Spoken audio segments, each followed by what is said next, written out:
We are good to go.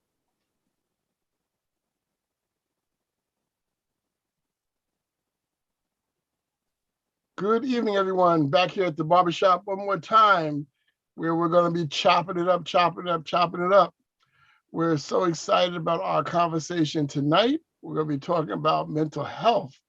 But before we jump into about mental health, I want to take a moment and let everybody know our brother Jerry Hippolyte will not be on with us, where he's in our prayers. He's taking care of some family matters. He's a stark member of this team. We really appreciate what he's doing. So as we go through tonight, just keep him in your prayers and let him know that we love him and we're there for him. And we're always here to support him here in the barbershop while you're out there also. So, hey, Mike, how you doing? I'm good, Scott. I'm good, Scott. I'm glad that you gave Jerry that shout out. We miss him. We look forward to his return. We wish his family all the best. My family is doing all right. Um, Me and my wife vaccinated. We're looking forward to being able to dig out a little bit of the new normal, as they say. Kids got a couple more weeks of school, so she's hanging in there nicely, and we're just doing what we got to do. What about you, Scott? How are you? How's your people? People are doing okay. And now people are down calling me. People don't call me while I'm on the air. I'm not talking to you. Thank you. I appreciate you calling while I'm on the air. So no, my family's doing really well.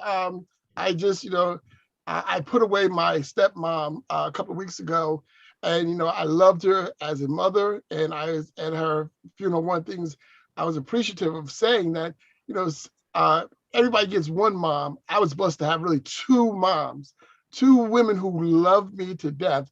And she would always tell me things and say things like, "You're the son I never birthed. I loved you," and even though I have a younger brother and he didn't like it because she did birth him, but she would always tell me, say, "Oh, I love you. You're like a son I never birthed." And I appreciate that. And I could, and to put her to rest was, it was hard. She had Alzheimer's for about 10 years. Yeah. So we were happy that, she made the transition, but we're all doing good. And I got to see my family during this also. So, it was a hard thing to take also. And it plays right into our conversation today as we talk about, is it okay to say I'm not okay? And a lot of times, as we as men, we want to hold up the bloodstained banner and be so strong for everyone. I was trying to tell my younger sister that she was saying, "Oh, we all got to be around dad. We got to be around dad." And I said, "No, dad is 83 years old. We got to give him space so he can grieve by himself." One thing we've always known about our father, he was never emotional around us. So I was trying to tell my sister, one thing I understand about men, sometimes men need to grieve in privacy because in his era, men are not supposed to cry. Men are not supposed to weep. Men are supposed to be strong. And I said that 83 years old, he's still trying to stand up for us, at Yeah, 83 years yeah. old. He When you doesn't need to pass the stand up for us baton, right? anymore. Yeah, when you But pass the because baton. of his mentality as a man, he's going to stand up. So, uh, so once again, from that era of getting guys to be able to say, "Hey, listen, I'm not okay. It's all right to grieve. It's all right to cry. It's all right to need help or ask for help." So I appreciate asking my family. So uh, what we're talking about right now, playing into what I'm talking about, what we're talking about. So I'm gonna open up with my first guest, back for a second time, Brett Scudder. Hey, Brett, how you doing, my man? I am good, my brother. I am good and happy to be here with this awesome set of people again, addressing this topic and bringing awareness, knowledge, and insight to really where we are as a society and getting better. So thank you. Thank you to you, Scott, for your leadership. Thank you to you, Mike, for your leadership as well in continuing this conversation and the barbershop. And I'm looking forward to be here. Great. And my next guest at 6'5", the dark chocolate of the white coats, Dr. Turley Easton. There you go. Thanks, Scott. Love the introduction. Yeah, I'm doing well. It's good to be back yet again for the Barbershop series. Truthfully, I'll just say, as we're getting closer to the end of the pandemic, I'm really looking forward to doing this series in person. Just where I am and all the work that the city has been doing. And Mike knows, just how much we've been on the front line, really trying to get the message out that the vaccines are safe and effective. But it's also important that we're having this conversation about vulnerability and being open about challenges that we have, not just physically, but also mentally. And so good to be back yet again, and really looking forward to the conversation with this esteemed panel. Great. All right, Mike, I'll let you bring your guest on. Okay, so we've got some repeat visitors. Dr. Easterling is one of them.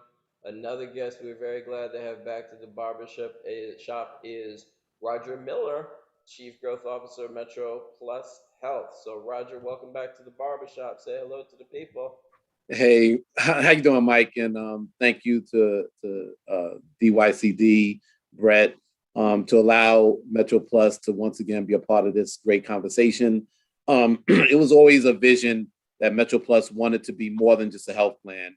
Any health plan could issue an ID card, connect a member to a physician, but it's when a plan goes above and beyond and does community work like this, community service work, and really talk to people about important issues around their health and social issues.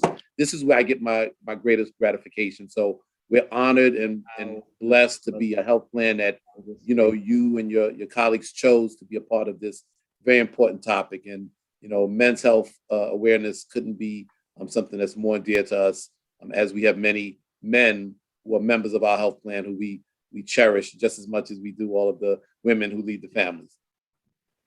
Thank you, Roger. I've got another guest that I want to introduce. This is her first time visiting the barbershop. This is a great colleague, one of my partners not partners in crime, partners in community action from New York State.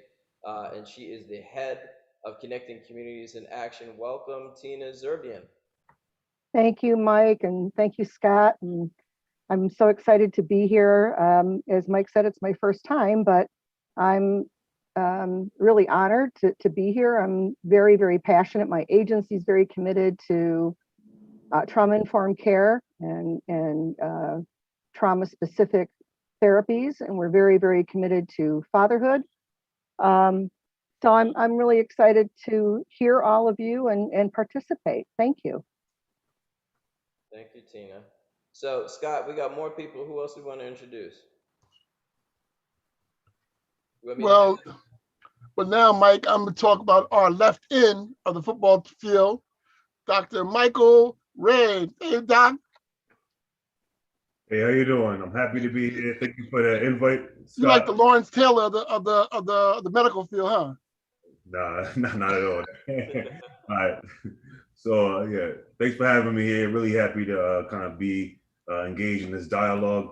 I'm here. I really want to spread the word around normalizing discussions around mental health, particularly for men of color.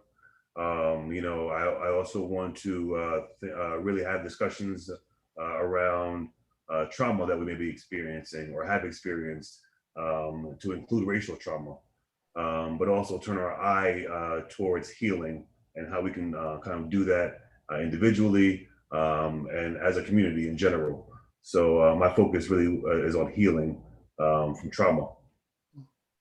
Great. I'm glad to hear that. So I'm going to throw out the question to everybody, and I want everybody to check in, because I've learned that, from riding airplanes, that, one thing they say as a stewardess, when the stewardess says, when the mask drops down, grab yours first and put it on, okay? Then help anybody else. So just check in with everybody here. So how do we ask for help? And, we're all big professionals, and sometimes as professionals, we don't ask for help, or how do we ask for help? And I think if we can show that we ask for help, it's easier for others to ask for help. So anybody, just jump in and say, how do you ask for help? How do you ask your colleagues, your friends, your family, and say, hey, listen, I'm hurting, I need help? Yeah, I'll jump in. I think it's a number of different people in my life that has been really important. And I think starting with that person who can disarm, a topic and just really help you unpack your emotions. I think that's really, really important because, being vulnerable is really about sort of not expecting what the outcome is going to be. It's just really like being open to show your heart and emotions. And that's very hard to do.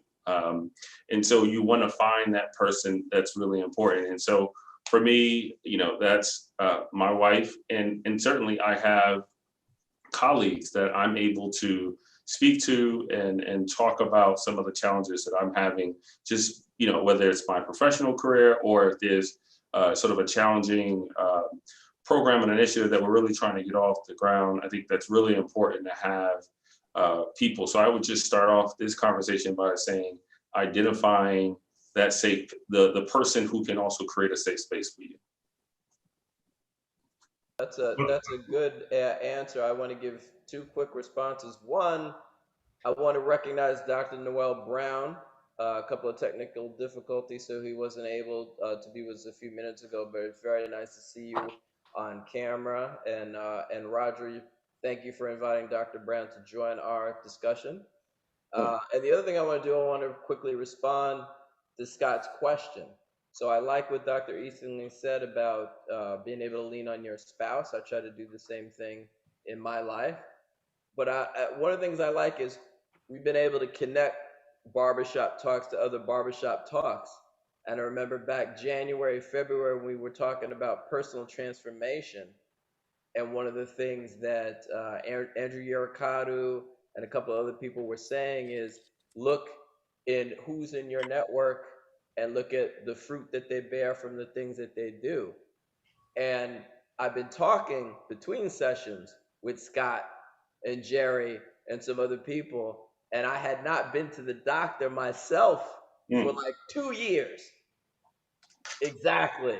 So then it became an accountability issue for me. Like, how can I be talking this good stuff and I'm not backing up this good stuff myself? So just when you put things in the universe and people listen to them, people are going to listen to them. They're going to ask you, the universe is going to ask you if you're serious. And if you hold in that, the universe is going to rearrange and align with what you said. So I made a point. I saw my primary care physician yesterday.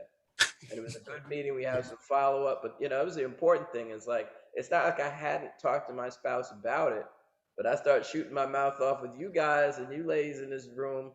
I gotta make good on a whole other front. So I think creating that team that's gonna hold you accountable. It's whoever you need to put in your team. Yeah. And Mike, I'd like to add to that, not being a clinician, but we have to break down this fear. Men traditionally don't want to be thought of as weak or being incapable of helping others.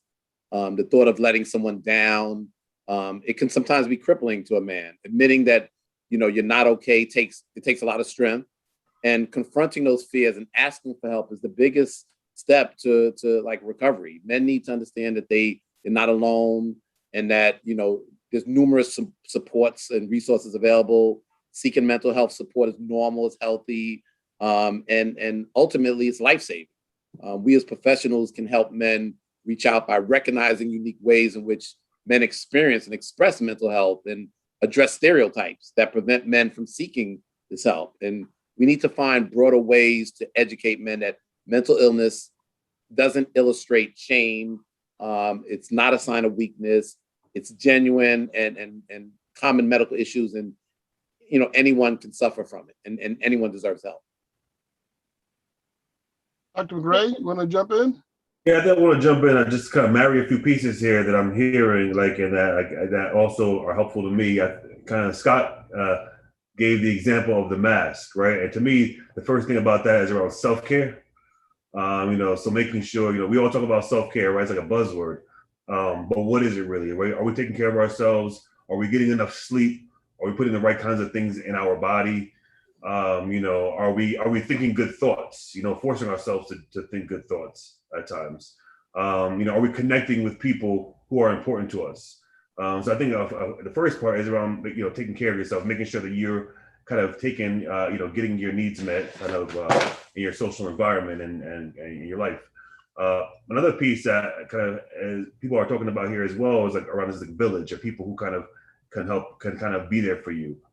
So some may have a wife, or some may have a husband, some may have friends, but also want to encourage people to really to start to think about in their village of people who in their orbit, identifying people who really are there for you, right? I think sometimes we get so used to dealing with things ourselves and don't realize that there are lots of people who really are rooting for us.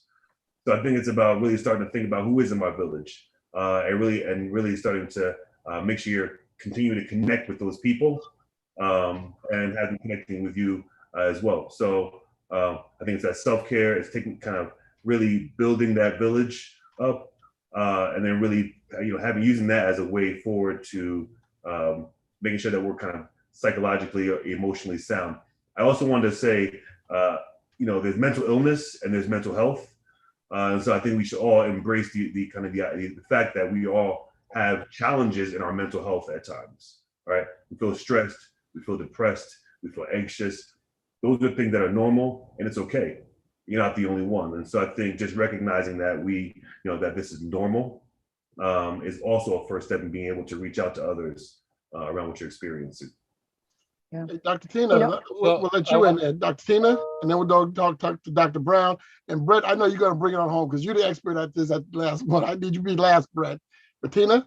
I appreciate you calling me Dr. Tina. I'm not a doctor, but I think that it's important to acknowledge that while many of us have, family or coworkers or a spiritual community that we can turn to for help. I mean, sometimes the people who are the most traumatized have pushed away those people. I think that we need to acknowledge, I think it's Ryan North who says that, our brains are wired for connection to people that can help us, but, trauma rewires us for protection. And so healthy relationships are difficult for wounded people. And we need to acknowledge that asking for help is one step, but knowing who to ask is another. And I think that, people who do well despite their traumas or their adverse childhood experiences are those with those protective factors, including the ability to ask for help. But I think that it's just important to acknowledge that not everybody has the same level of protective factors. Dr. Brown? Yeah, what I was going to say, when you interview an adolescent, you sort of do these open-ended questions. And when you talk about sort of wellness to a male, if you say, how are you doing? Well, I'm good. I think the specificity of the question, hey, what have you been up to these last few days? How was work? What did you do? Like trying to be as granular as you can, because to your point, I'm a part of this marriage ministry. And we have these Sunday calls, 8 o'clock at Outfield, we call and we do, we have these prayers. And about 2 weeks ago, one of the husbands shared that he was a survivor of colon cancer. Now we've been meeting as a group for over 3 years, every Sunday. And what I shared with the group is that we always talk about the positive. We talk about what's going well. And there seems to be a fear to talk about what's not going well. And so, how do we get to a place where you feel safe enough to say, I'm not well. Financially, I'm not doing okay. I'm bothered by what I'm seeing. And I think that's the stuff that we need to break through, because even, you mentioned with the doctor visit, and I can tell you, I had this man, he would come in because his wife sent him, and he would have no complaint. And then I just started talking about, how are your finances? Because that's really, if you want to get to that real conversation, how are you doing with your bills? Where do you live? Are you happy? When was your last vacation? You start to really get into the impact. And that's when you get sort of, hey man, I'm really stressed. I can't make ends meet. I'm having a hard time at work. All this violence that's going. So it's not an easy conversation, but I can tell you as a primary care doc, when someone comes into my office and they have no past medical history, but they have all these complaints, I start saying, hey, what's going on at home? How's your wife doing? Are the kids okay? And it's so important because I think in US healthcare, we spend a lot of time sort of talking about the organic. Hey, go get your colon cancer screening. But we don't really get into sort of the mental. How are you doing in society? How are you sleeping? How many hours did you sleep? What time did you get up? And when you got up, what did you do? You know, how often, when do you take your showers? Do you take it 2 o'clock in the morning when everyone else is sleeping? Because then you only get 4 hours. You know, so it's not an easy conversation, but I really try to get very specific. So the points that you guys laid out are stuff that I've encountered. I had one guy. This is a really good one. I had one guy. He lost about like 30 pounds, and I said, "Wow, how did you do that?" It's like, I've been urinating like all day, and I'm losing the weight. And my wife, you know, says I look really good. I said, well, you know, you're 40, you're overweight, African American, family history of diabetes. Let's check your sugar. The guy was full-blown diabetic. And he struggled with going on medication because, you know, the initial part of diabetes is you lose the weight because your body's burning fat. But at some point it stops. And he was so reluctant to get on medication. And we talked about, well, you know, are you okay with your kidneys not working? Are you okay with blindness? Because if we don't get on it, this is going to happen. And I'm not sure if you don't want to look at your pretty wife all day, you know, stuff like that. But it's you have to just find ways to connect. And it's not easy, but I can tell you stories in primary care with guys, and the ratio of male to female coming to the doctor is something like 3 to 4 to 1. And if you see a guy, he has a partner who has forced him, or he has a mama who said, "Listen, you better check that out," or he's just a hypochondriac. But that's weird that you see the hypochondriac. Dr. Brown, I believe it. You know, I would say across the many things we've talked about for about a year now, any number of discussion topics where, you know, that's why we focus on information. It's relevant to everyone, but we know it's relevant to men. You know, and we want to encourage men, whatever the next step is, take the next step. You know, I mean, I will give myself a bit of a pass because it was a pandemic about not going around. There comes a time where you're like, all right, you got to do something about it. You know what I mean? So. And Dr. Brown, you got the last one when it's gangrene and you just have to just cut it off because it ain't no good anyway. That's when they show up to, right? It's already gangrene. All you can do is just cut it off. So I'll show up for you to cut it off. I think it's such a perfect example that when we ask each other how you do it, most people, and look, most people in my personal life too, I'd say professional life in the morning, keep it moving. You know, it's such a great example. Your guy was happy he lost 30 pounds. But most of us know if you're urinating every day, all day long, that's an indication something is the matter. Yeah, it's like your intervention's not finished yet. So Brother Britt, bring it home.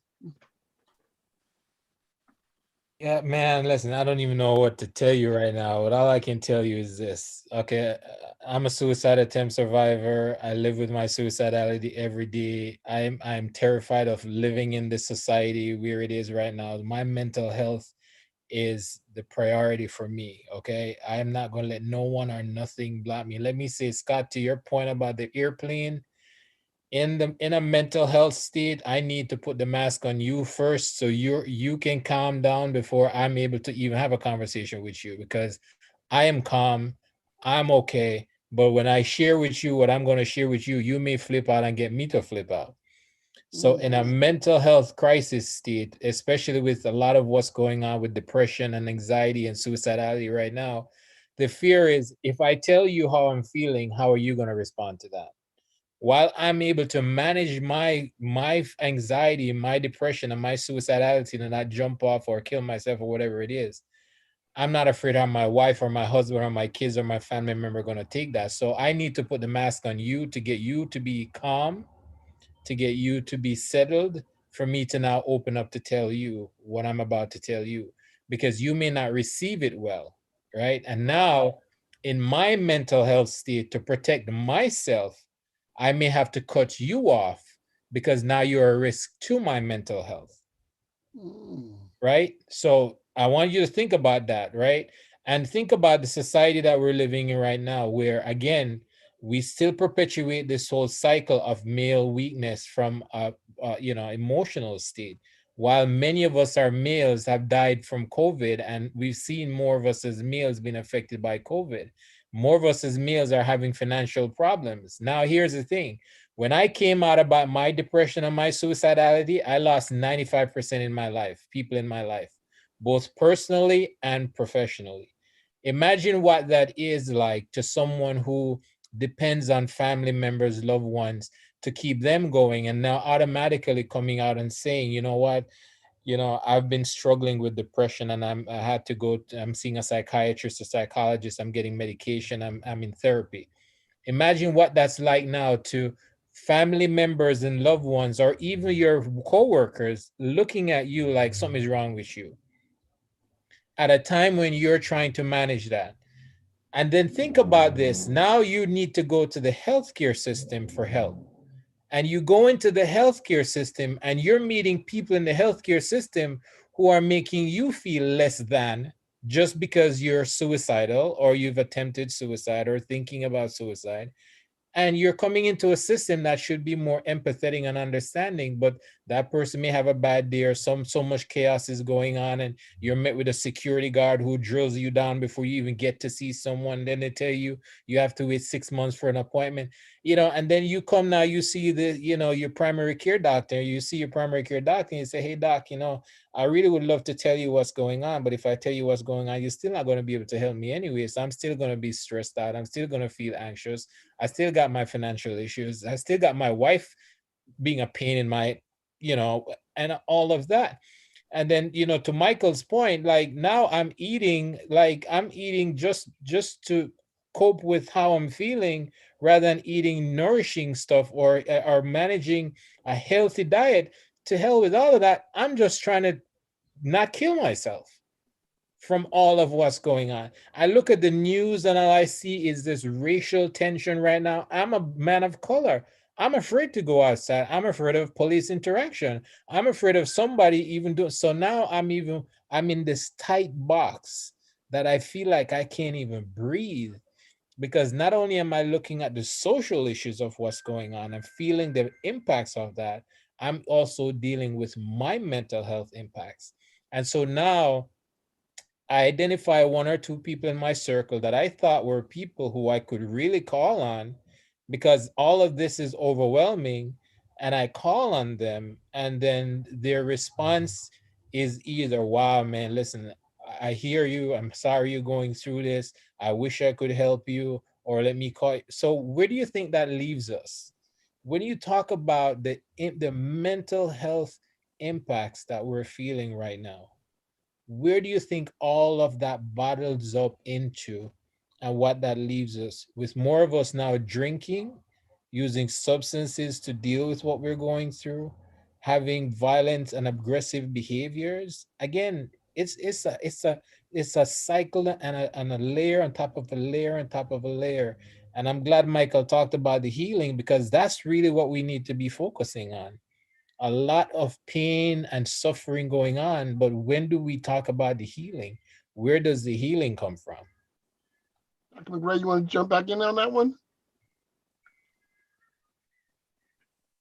Yeah, I tend to think that healing comes, I mean, Tina talked about it a little earlier, a lot of like around interpersonal relationships. I mean, kind of how I think around about trauma is that it's not just like, sexual assault or fire or a death, but it's all those kind of small, kind of common day things that happen to people kind of throughout their lifespan. Being bullied, microaggressions, the war on drugs, being harassed by the police, absence of a caregiver, a parent who has a substance use or mental illness. All these things kind of just, a failed relationship. I know we all have had positive relationships, right? But we know that, if you have a failed relationship, it informs kind of how you're going to approach the next one.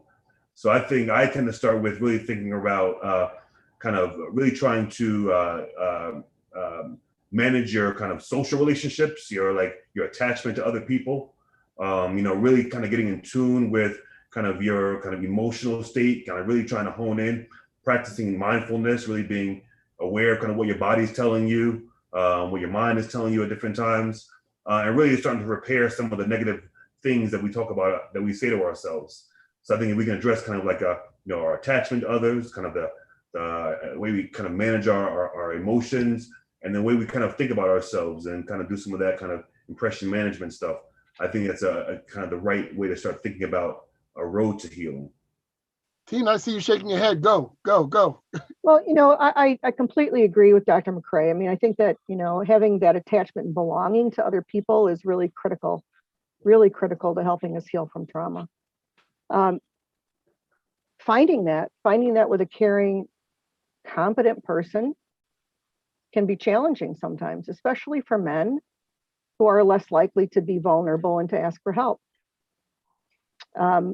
So I look forward to talking about ways that men can be vulnerable, because without vulnerability, I don't believe that we can heal from trauma. Or we can, but it's not going to be quite as easy or quite as successful if we can't be vulnerable and open. And, I really appreciate Brett's comments and your vulnerability, because I think that we need trusted voices in the community to talk about mental health.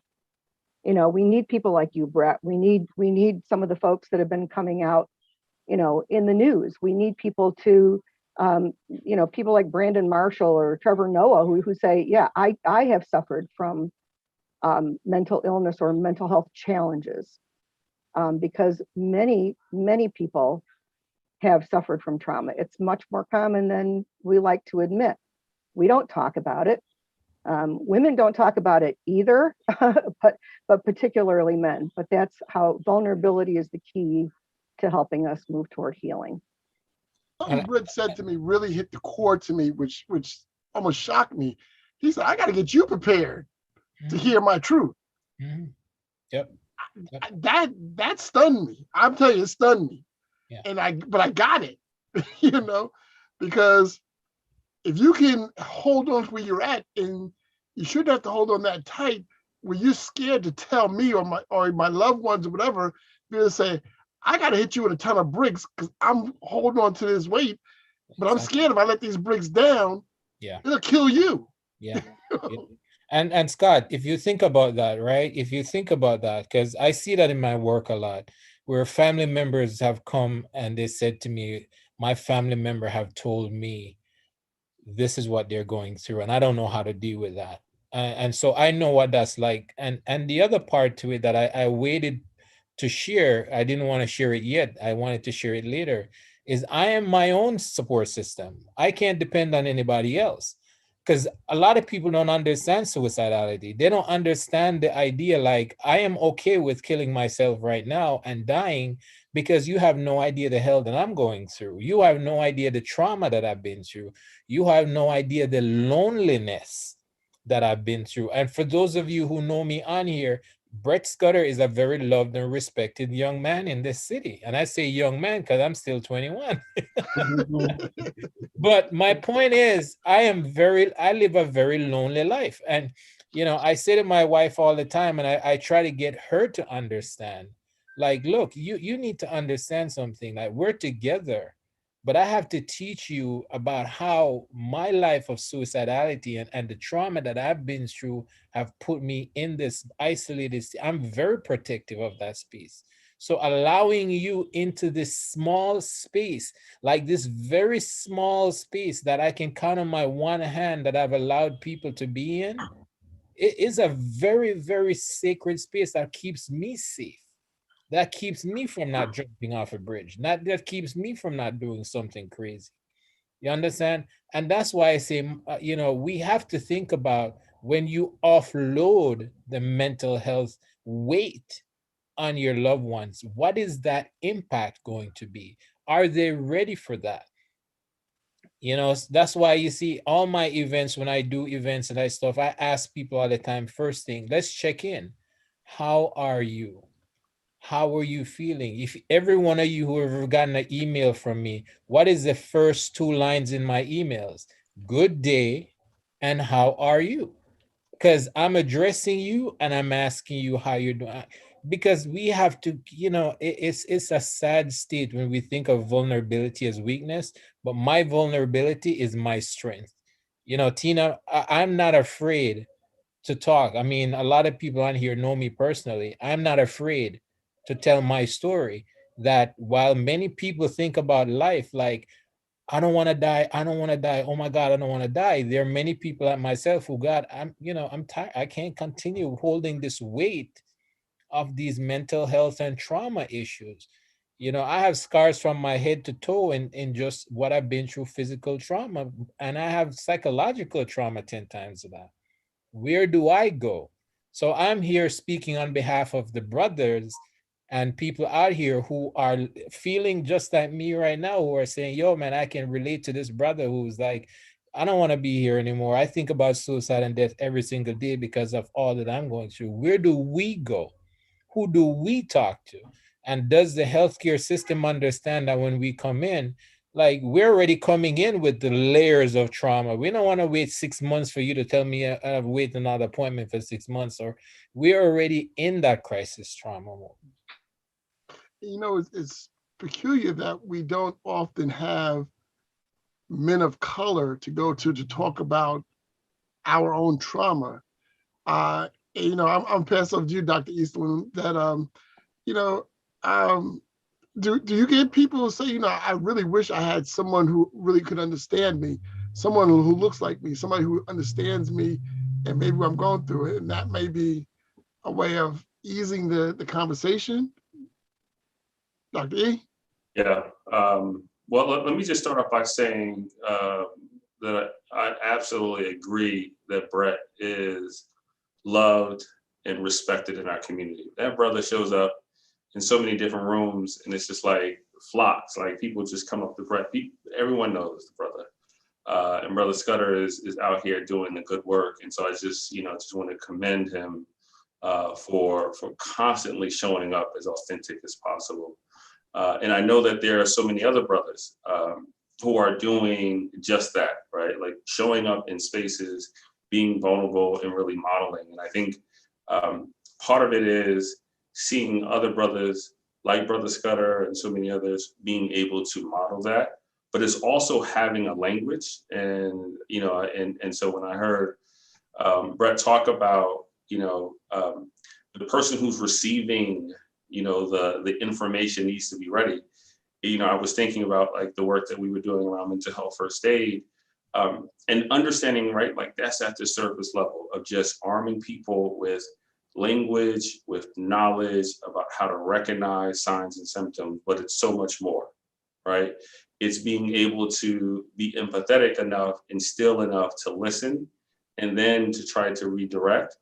And I think the problem, Scott, to get to your point, is that we understand that there is not enough investment, whether you look at the number of people who look like us, people of color, Black and brown, who have taken on the mantle of serving in a clinician role, psychologist role, social worker, or any role within the behavioral health space, right?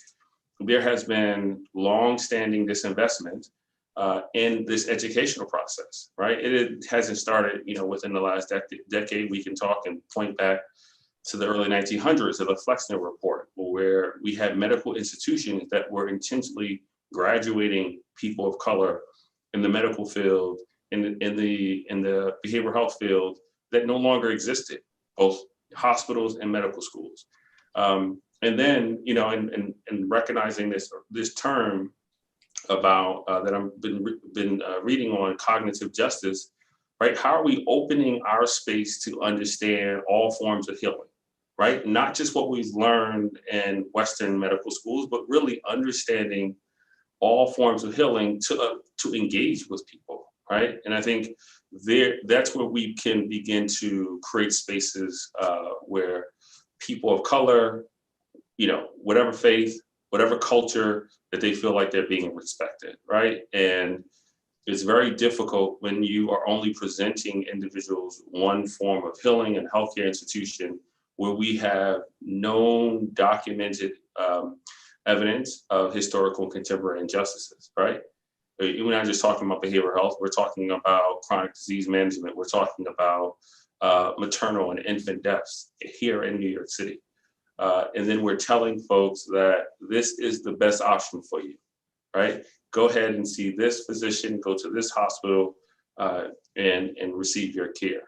And so we have to have a full discussion about how the healthcare system is failing Black and brown folks. If we don't start there, then it's very hard for folks to really understand what a road to recovery is.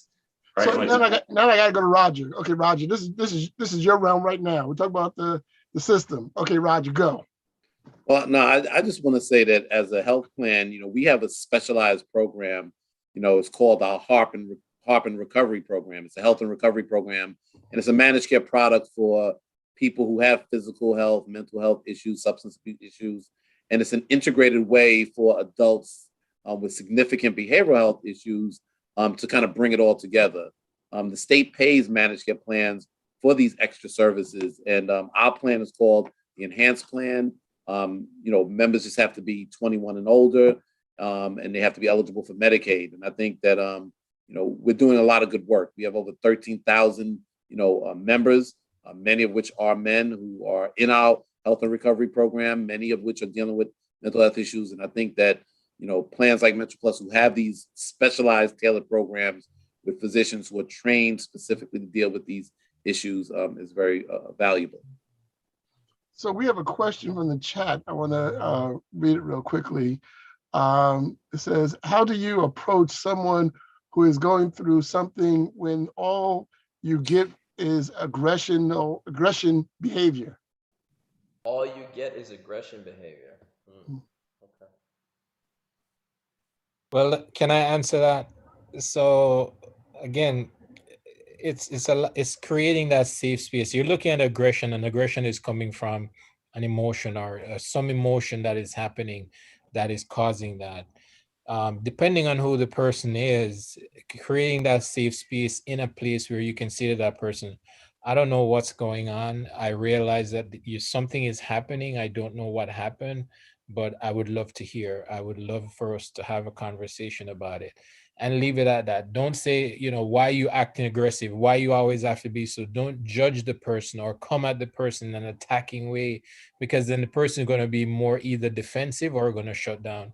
You just have to come at them like, okay, I recognize that something is going on. I don't know what happened, but I'm willing to listen. I'd love to know what happened so we can work on this together. But please just let me know. I'm willing to listen. One of the biggest problems that I've faced is when I start talking about what I'm going through, and I'm very open in what I go through. People are quick to have answers. They're quick to tell me what they think is an answer. They're quick to tell me what they think I did wrong or all that. But they haven't even listened to the full story or heard the full story, but they're so quick to have answers. We have to move away from that. We have to get to the point where we're giving people the opportunity to share what they're going through and not be judgmental, not think we have the answers, and not feel like, okay, this is a time for me to say something. No, this is just a time for you to listen. And as you listen, that person at some point may say, well, what do you think? If not, I really don't care what your answer or your thought is.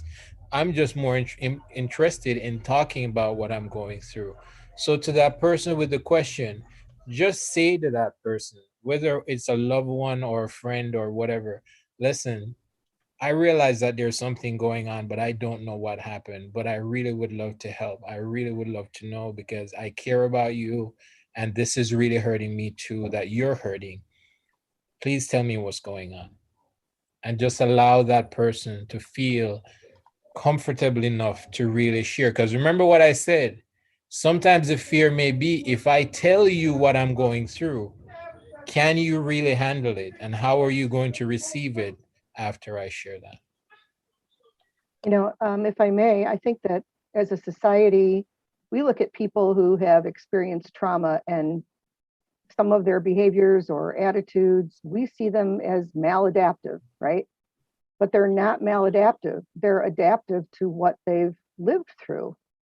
They're adaptive to the traumas that they've experienced. And so I think that we need to recognize that. And instead of pushing people away when they behave in ways that we think are maladaptive, whether that's kids coming to school or whatever the case may be, if we can find the ways to have, what we call right fit engagement, instead of ejecting or rejecting folks, find right fit engagement with them, and we'll have more flourishing adults. I was just thinking about, as I'm hearing the past several comments, there's a balance. There's like a reciprocity. And I'm really struck by some of the stuff that Brett has said and what resounded for you, Scott. If I'm holding this ton of bricks, are you ready to handle if I even share that there's a ton of bricks? Like, it, who am I in my relationship to you, in my relationship to my community? And I think, Brett, you're right. Like, most of the time, I think this happens a lot in business and in work, but I think it happens in life. Someone is talking and you're sort of listening to them, but you're also rehearsing what you're going to say next. Like, just a trauma or not trauma, that's a thing that we just need to step away from and consider being, Michael said earlier about being mindful. Just be present. Someone is speaking, listen to that person. You can get something from what someone is saying. And if there's an opening, they really want to hear your perspective, okay, then you can share your perspective. But we are societally very quick to judge, societally very quick to rank and to bucket people. And you know, and we have a chance to transform that in what we're providing into our relationships with people. But the other thing that I wanted to query you about, Brett and others, if I understood you correctly, sometimes we may need to walk away from a person. Maybe they're not ready, or they're going to lash out, or they can't handle what's already on our plate. So how do we balance when we are well enough to be there for someone else and receive what they're saying about their trauma, and how do we know when, all right, I gotta cut that off because I need to manage my own well-being, and now I'm beginning to feel that this is toxic or overwhelming. Now I'm worried about my wellness. How do we manage that for ourselves, and how do we step out with what's reasonable for us to step out when we're trying to care for others that we say we care about?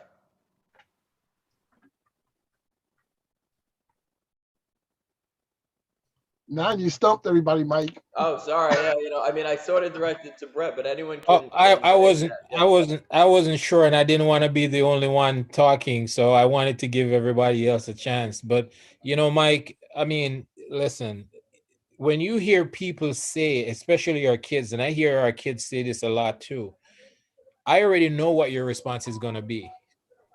So I'm not even going to share. So this is a mentality that a lot of people have.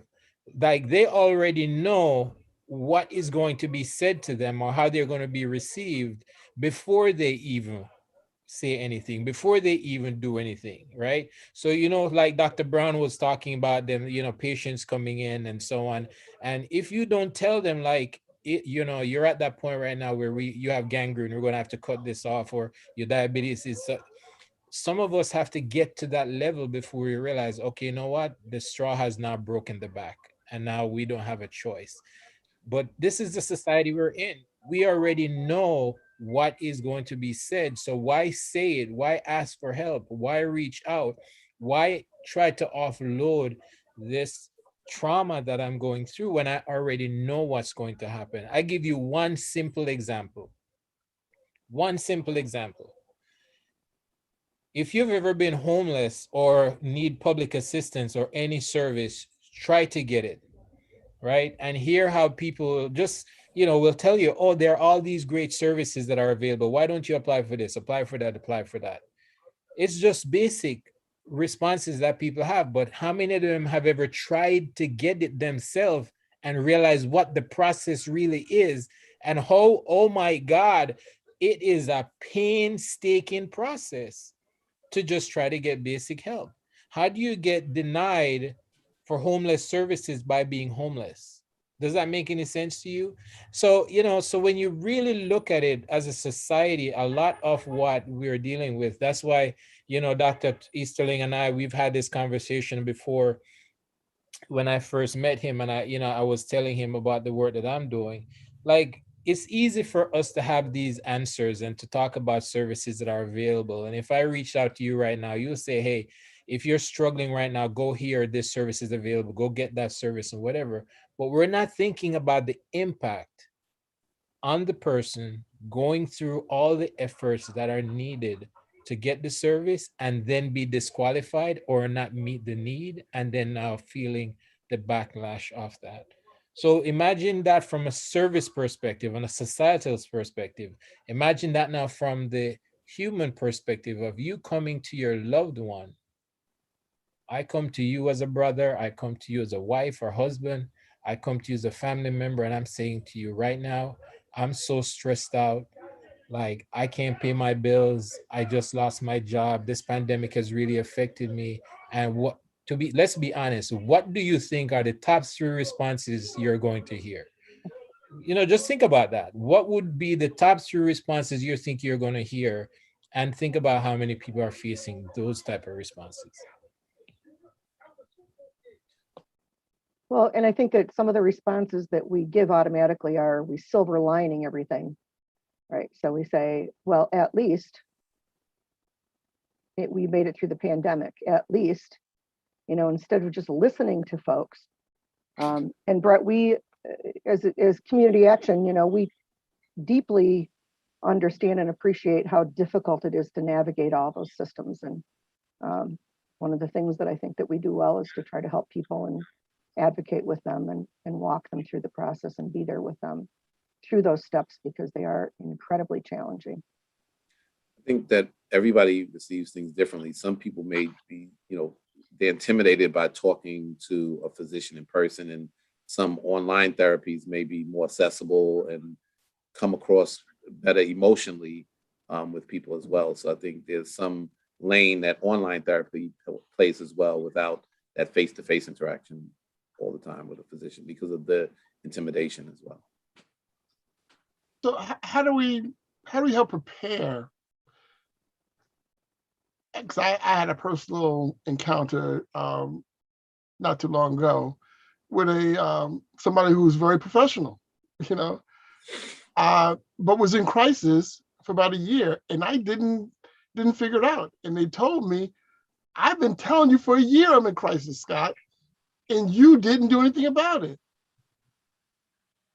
And I'm like, look, I said, but man, you were doing outstanding stuff, And I feel ashamed that when they told me, I was screaming out to you that I needed help and you didn't budge. And I'm telling you, I felt really bad. But I didn't see not one sign. I tell you, even today, I couldn't tell you one sign that would have triggered me to tell me they're in trouble.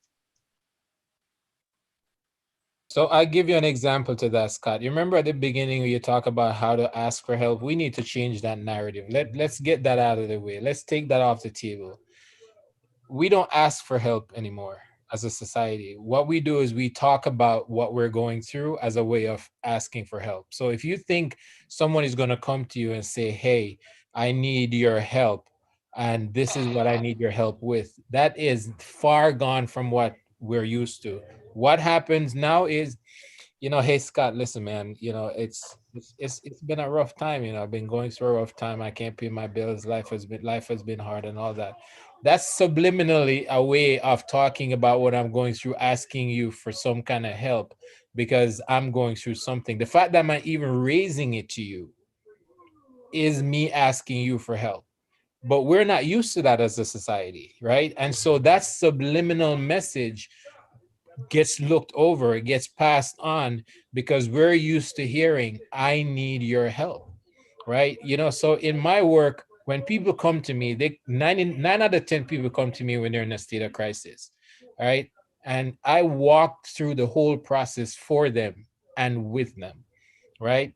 If they're in a state like suicidal, I go with them. I remember one person I saw was on the bridge, one of the bridge, and wanted to jump off. And when they called and they told me what they're going through, I said, which bridge you're at? What are you doing? Where are you at? I'm coming to you right now. We're going to sit there together. If you're going to jump, I'm jumping with you. And they were like, hold on, what? Wait, what are you saying? People come to me, they're homeless, and they're like, you're telling me their homeless story. I said, what do you mean? So you're going to have to change the mindset.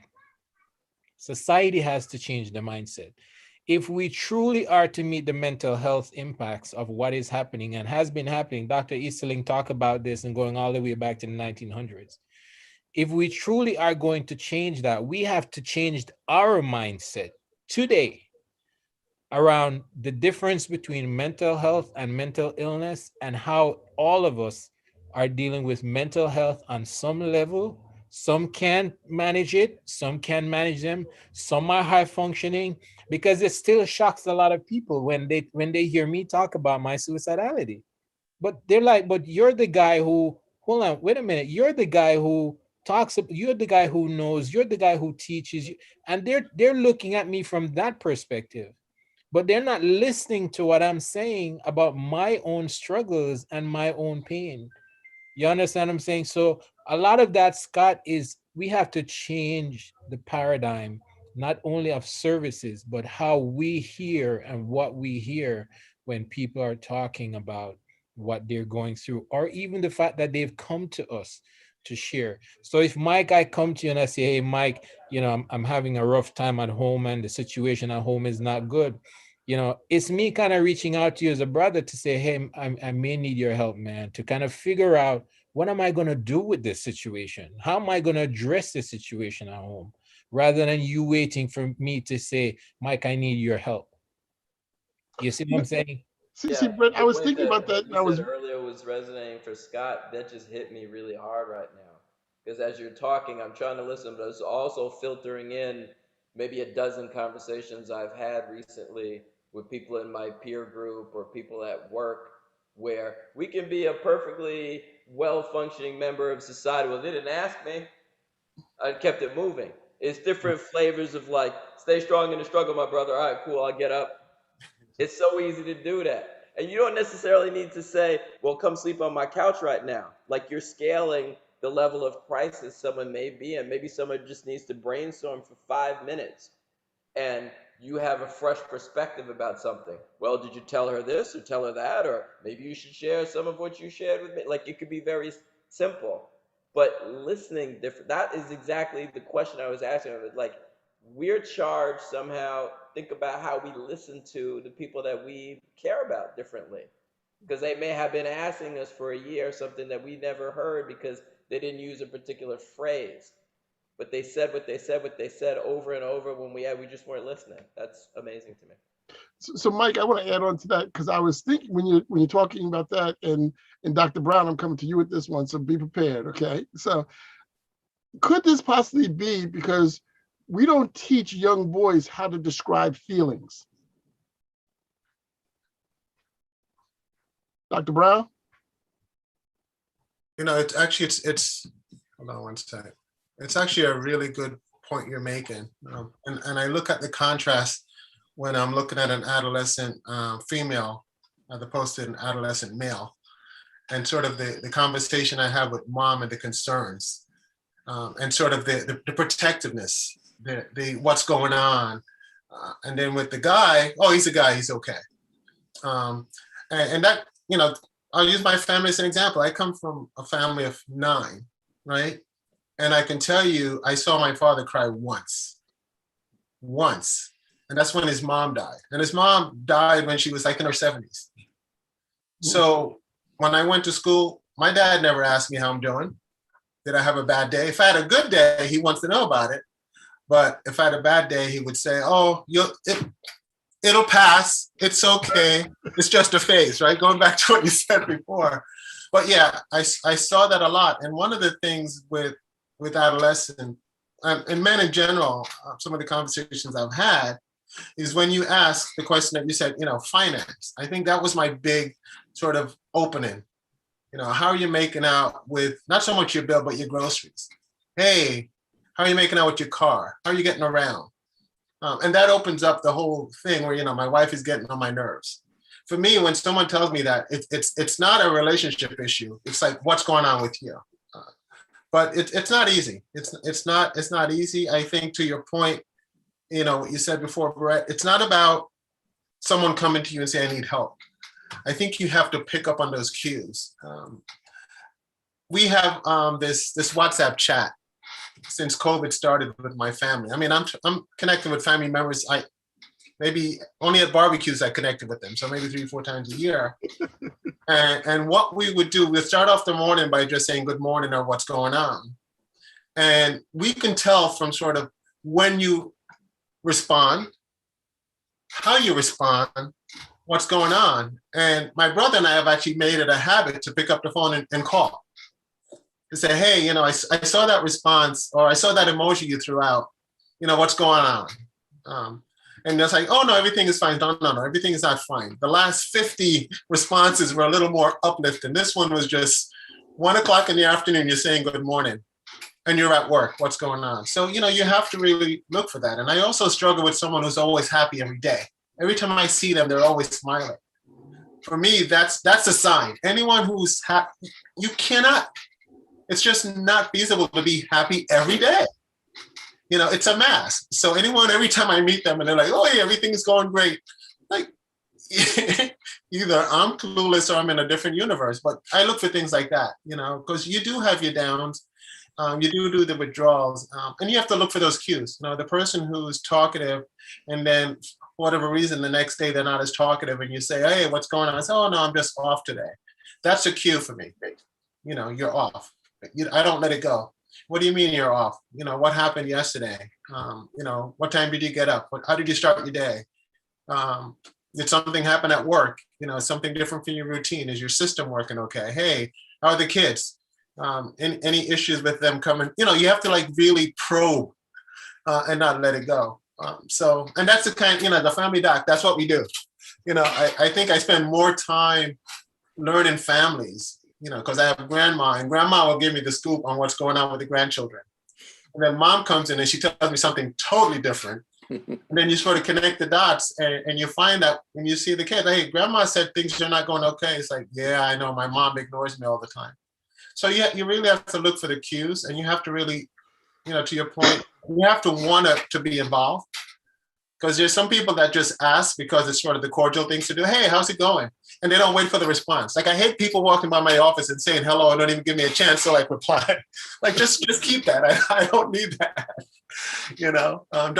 Don't say how are you doing and don't wait for the response. And we see that even in the media, right? How many times do you see talk show hosts introducing someone and say, boom, goes right into the question. Don't even give them a chance to even say, hey, I'm doing okay.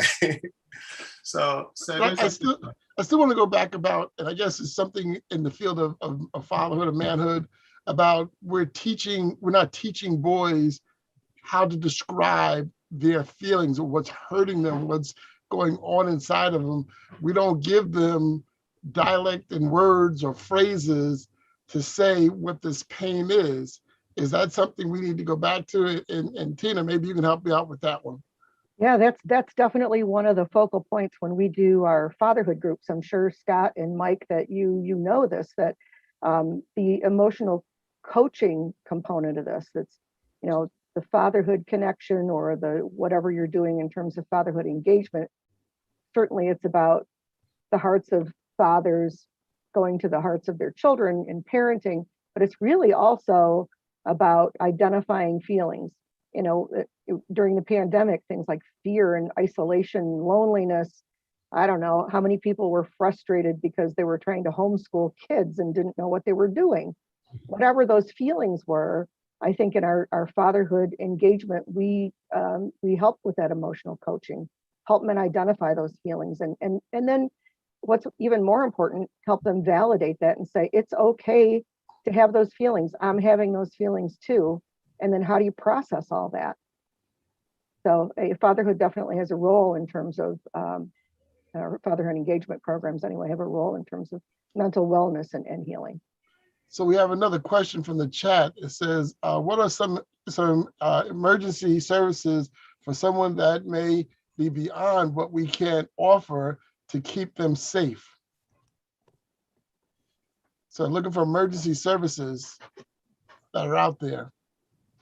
So I can discuss some of that. So for individuals, the NYC Well is what the city had as a free resource to individuals. 888 NYC Well. You can call, text, or chat. speak to a counselor there at that time, or they can determine kind of what is the appropriate need at that at that point in time. If they feel like there's an emergency that's necessary, they will make sure that it gets addressed in an emergency way with with a shorter timeline.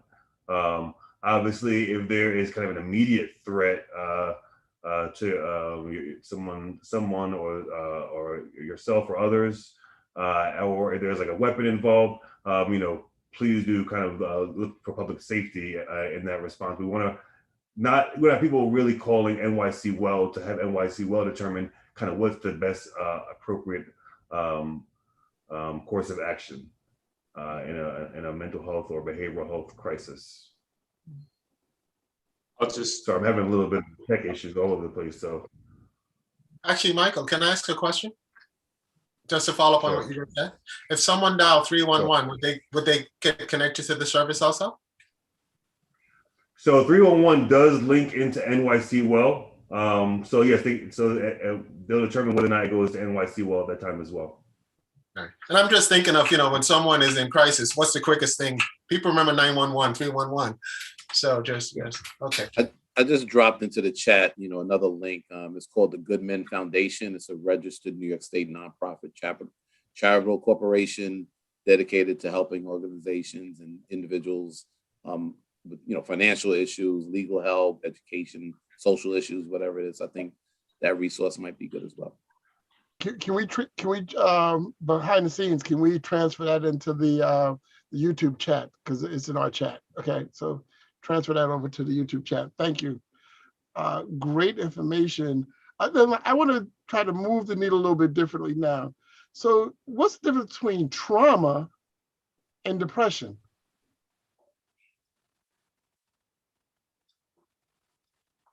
Trauma is an event, a response to an event. Depression can also be a response to that trauma.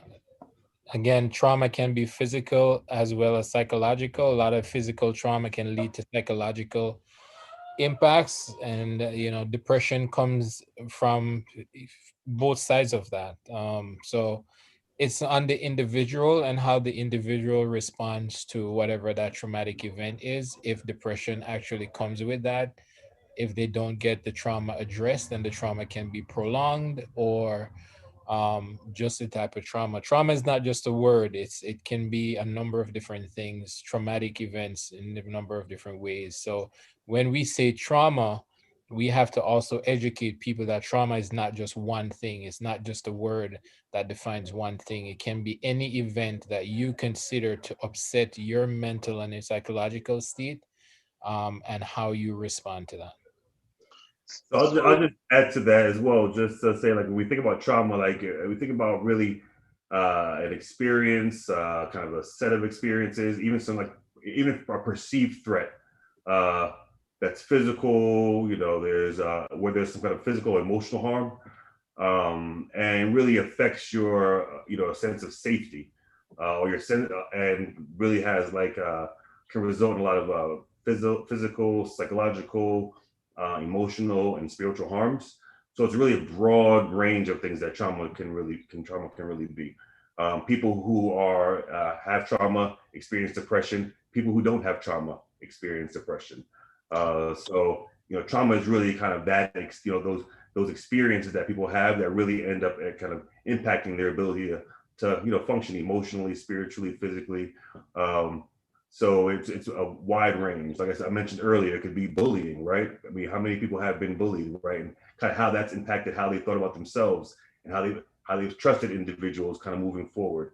It could be, like I said, these chronic microaggressions.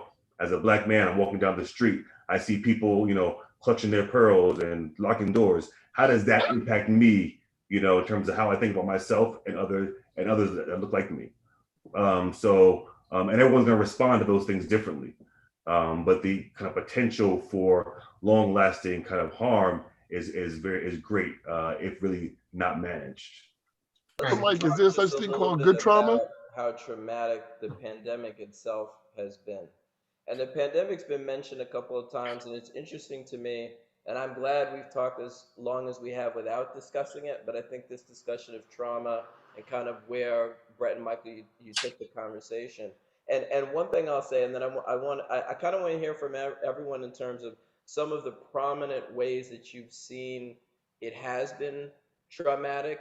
But one thing I'll say is worldwide, I'm hopeful, as bad as this has been, it's shifting conversations about trauma and about mental well-being because it's been so pervasive. It's so hard to encounter a group of people without somebody saying, "No, I haven't been okay because this happened or that happened or this person in my life passed away or I'm afraid to go outside or whatever." So like it helped create what we're doing right now. Good things have come out of a bad situation where we're trying to have communication and trying to get better in touch with ourselves and one another. But what do you guys make of what has happened so far with the pandemic, how it's contributed to trauma and kind of what can we learn from it maybe too?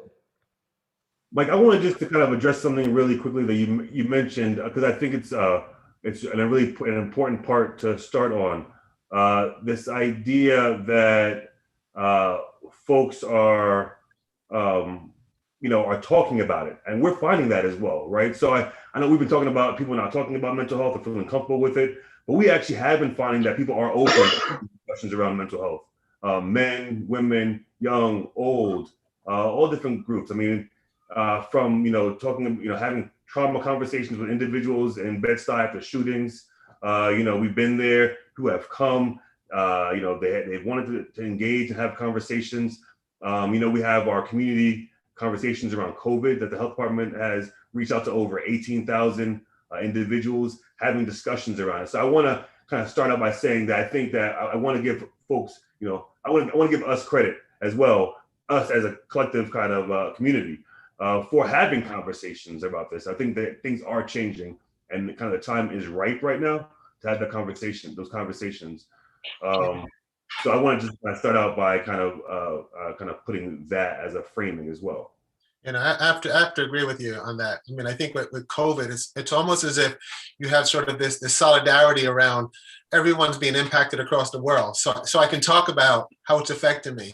And you're right, people are sharing much more just because it's not a United States problem, it's a worldwide problem. And I find that people have been definitely more open how it's impacted them. People are talking about the family dynamics. We've heard stuff around sort of relationship. As far as being able to live in the same space many days. And what does that mean? My wife's grandmother, who used to go to a senior citizens program in the day because of COVID, now has to be in the home. And initially we talked about how it was impacting her, but then we started talking about how it's impacting the household because now there's someone or something happening that you're not used to. And you're finding that, before men, we would sort of wonder, right? When things got really crazy, we said, let me go to the park, let me go hang out with my buddies. And COVID sort of forced us to not move as much. And to your point, I think the conversation, whether it's the WhatsApp chat or whether it's the email communication, I've just seen a lot. TikTok. I think TikTok has been like this major outlet for men. And I applaud people who have been able to channel some of the being locked up, so to speak, for a while with that. So I agree with what you're saying, Michael. I think people are definitely more open and putting things out there much more than before. So now Mike, go ahead, Dr. T. I was just going to add that I spoke earlier about Ryan North, who talks about connection versus protection. And I think that what the pandemic did in many ways is to adversely impact our connections with other people, right? We lost a lot of those connections, sometimes permanently lost some of those connections. And so when we lose connections, we start to protect ourselves. Protecting ourselves during COVID was wearing a mask, but we found other ways to protect ourselves, and maybe some of those were masks in other ways. So I think the pandemic affected us in terms of our human relationships that are important to healing trauma and mental health challenges. That point about masks is no joke. There's the visible mask, but all the other the psychic armor that we put up just to get through the day. That's a powerful point. Dr. Eastley, we're coming into your wheelhouse now because, you know, we're trying to get people to get into this vaccine mode. And I was talking to Mike about, you know, like I said, I had my 20-year-old, my 26-year-old nephew and my 30-year-old daughter that were here, and we were talking about getting vaccinated. And, you know, and listen, they did some studying. They had some real facts that I couldn't dispute because I hadn't got enough knowledge about the vaccine. And they also reminded me that they're in Generation X and Generation Z, where in that generation, they're telling each other, don't put none of that stuff in your body. So we have to help them either correct the myths that are out there, educate them the right way. And I know that, you know, Dr. Eastley, I hear on BLS and on the radio show, so I got to get out the way and turn it over to you. I appreciate you, Scott. Yeah, I mean, I wouldn't just say put it on young folks. You know, as much as we are also being open about, you know, sort of our stress and our attention, we certainly see this across all ages, right? Like there are concerns, but I think, you know, just going back to my earlier comment around acknowledging the historical contemporary injustice around healthcare, I think is also normalizing that the questions and the concerns around this vaccine are super valid, right? You know, like our messaging has been that vaccines are developed over decades, right? We have never had a vaccine that has been developed and received emergency use authorization this quickly, right? And so let's just normalize that the questions that you're receiving, the questions that I receive, totally fine. But here's how we can back it up to show that the vaccines are safe and effective. In the same ways in which we've been talking about sort of the being empathetic and listening, I think that is the same approach that we need to do around the vaccines.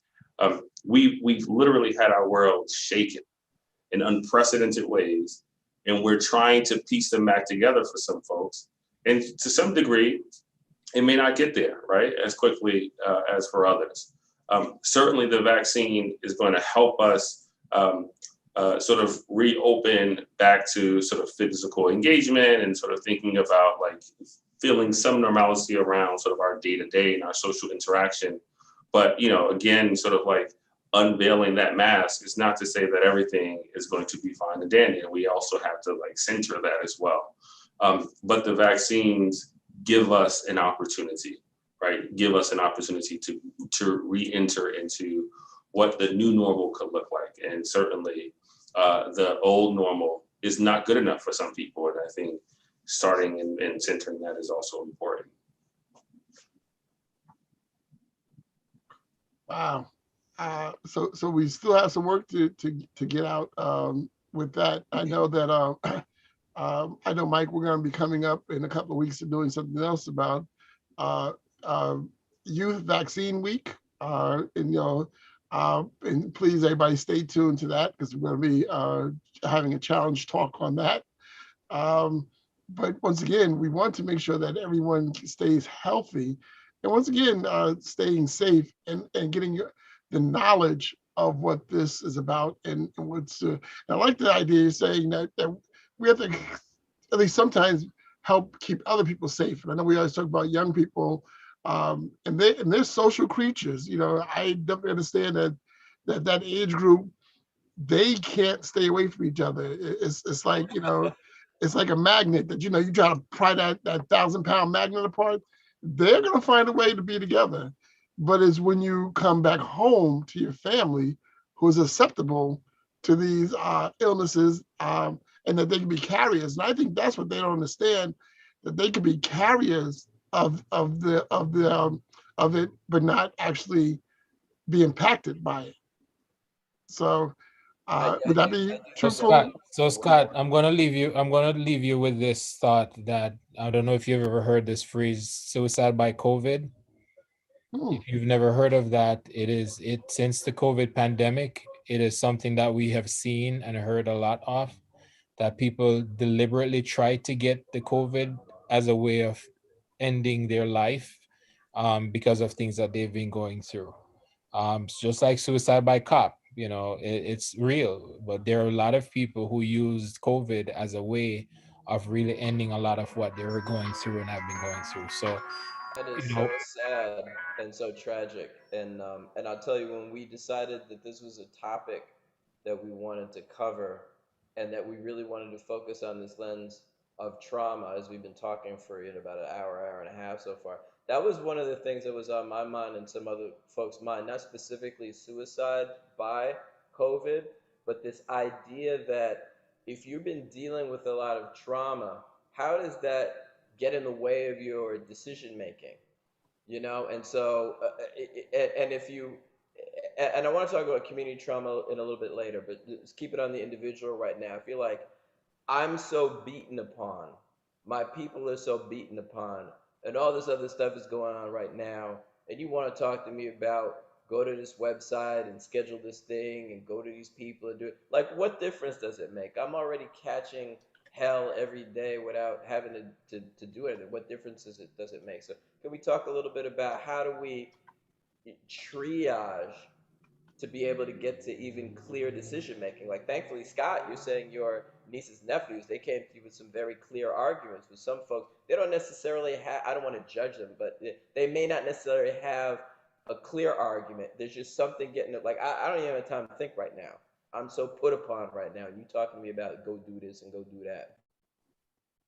but Mike, just to also elaborate on that a little bit more, COVID is a multi-layered trauma. I mean, it is not just trauma of a virus infection.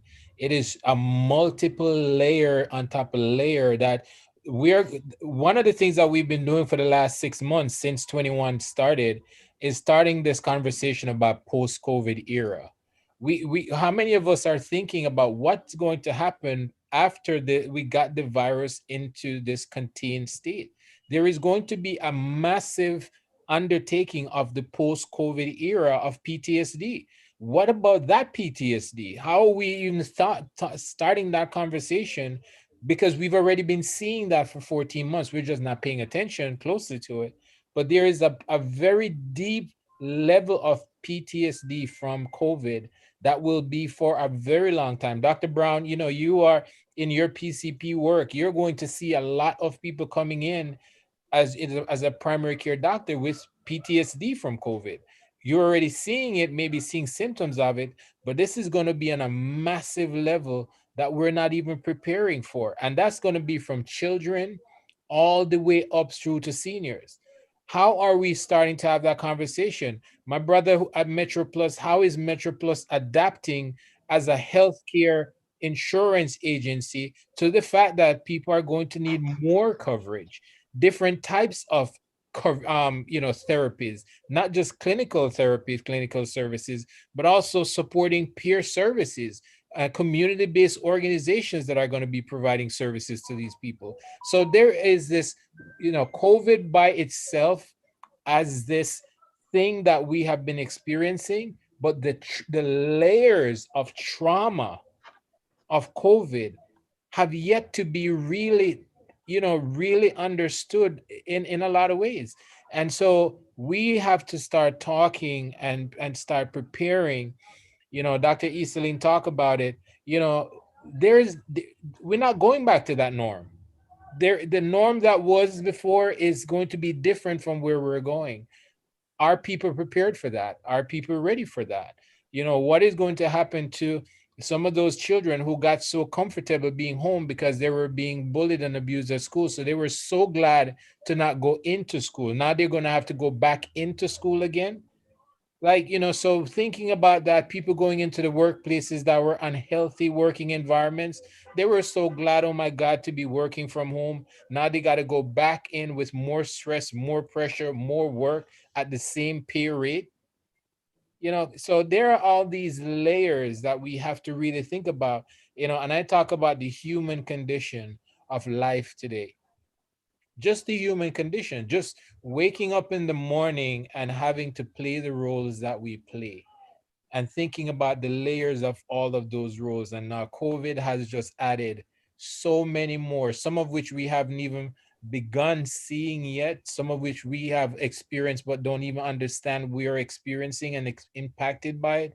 You know, talk about sleep. Some people's not sleeping, some people sleeping more, some people not eating, some people eating more healthy and unhealthy habits. Layers.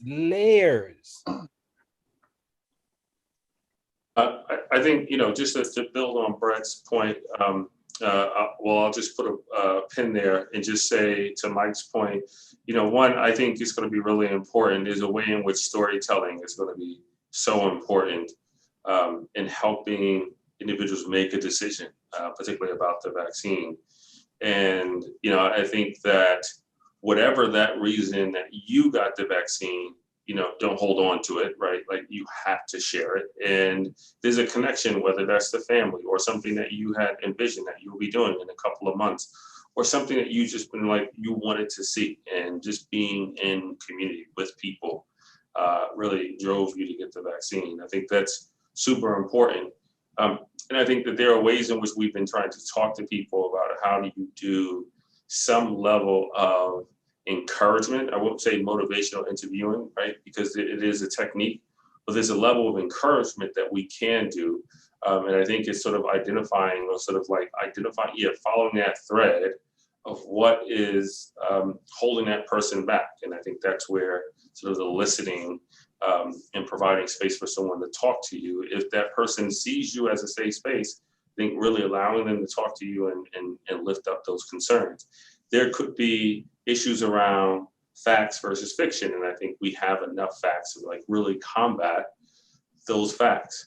There are people who just do not trust, right, the medical system. And that extends to pharmaceutical systems, right? Biomedical interventions.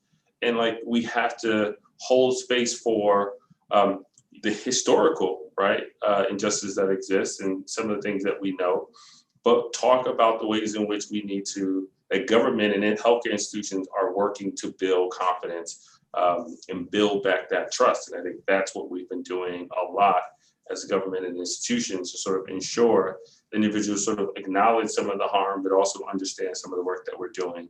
And I would say also largely, there is sort of folks who are holding on to a lot of misinformation, right? There are ways in which you can, encourage and combat some of that misinformation, but, I think to some degree, some folks just need to wait and see and need to see other folks model that folks got vaccinated, they're fine, they're safe. And that also is just as encouraging.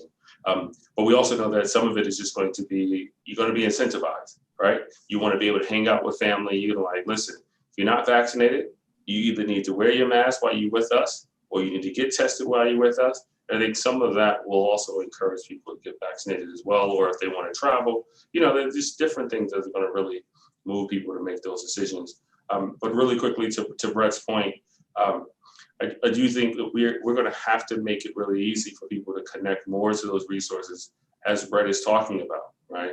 We are already seeing increased rates of depression and substance abuse as a result of the pandemic, and Dr. McCray already talked about some of it, as so did others. We rolled out this program called Mental Health Amplifiers at our vaccination site. Right, vaccines for people who are getting vaccinated, it's a joyous occasion because it sort of signals that something is about to happen that I haven't been able to do for the last year and a half. But it also may be frightening, or some people may be holding on to the loss of a job, the loss of a loved one, and they need someone to engage. And so we've been staffing our back sites with community health workers to really engage people, have those conversations, share the resources that Michael talked about earlier from New York City Well, and how do you make sure that you're connecting. We literally have to show up where people are to let them know where those resources are. We can't wait for people to come to us. And I think that's what Brett is getting at. So just to add, Brett, you asked about what the healthcare system is going to do to address some of these issues. So Metro Plus is part of a much bigger hospital system, the New York City Health Plus hospital system. And in response to the COVID pandemic and the crisis, they did have the foresight to recognize that they had to create locations and facilities that can treat, beyond just the testing and the vaccine, but what's to come after it. So There's 2 centers that have recently opened, one in the Tremont section of the Bronx and one in the Jackson Heights area of Queens. And they're literally called community health centers, COVID-19 community health centers of excellence. And among the many services besides COVID testing and treating people for like lung care and supplemental oxygen and all of those physical issues, they do have mental health services for anxiety, depression, post-traumatic stress disorder, psychological distress is part of the services that will be offered at these 2 locations. And there's a third one that's going to be opened up in Brooklyn very soon in the Bushwick, Bed-Stuy area. So our parent organization definitely recognized this as an issue and has responded by opening up these multi-service medical centers in these critical areas. Thank you, sir. So, Dr. Brown, I want to move a little bit more into the realm of faith and how faith has been a way of also allowing men to be able to express their feelings, to open up, to be able to ask for help. How would you, because it sounds like you're in a faith circle, if I'm correct, it sounds like. So how do you get the men in your faith circle to really be able to open up, and maybe how to use that faith circle as something we can mimic into mainstream society? I mean, again, I can share sort of the experience that I've had in some of the conversation I've started. One of the things when you have these conversations, I think you have to be genuine, and you also have to commit. Because as much as we interact on the Sunday call, throughout the week, I'm checking in. And one of the things I find that's difficult when you listen to social media, when you listen to certain sort of music genre, it could be very negative, a lot of anger.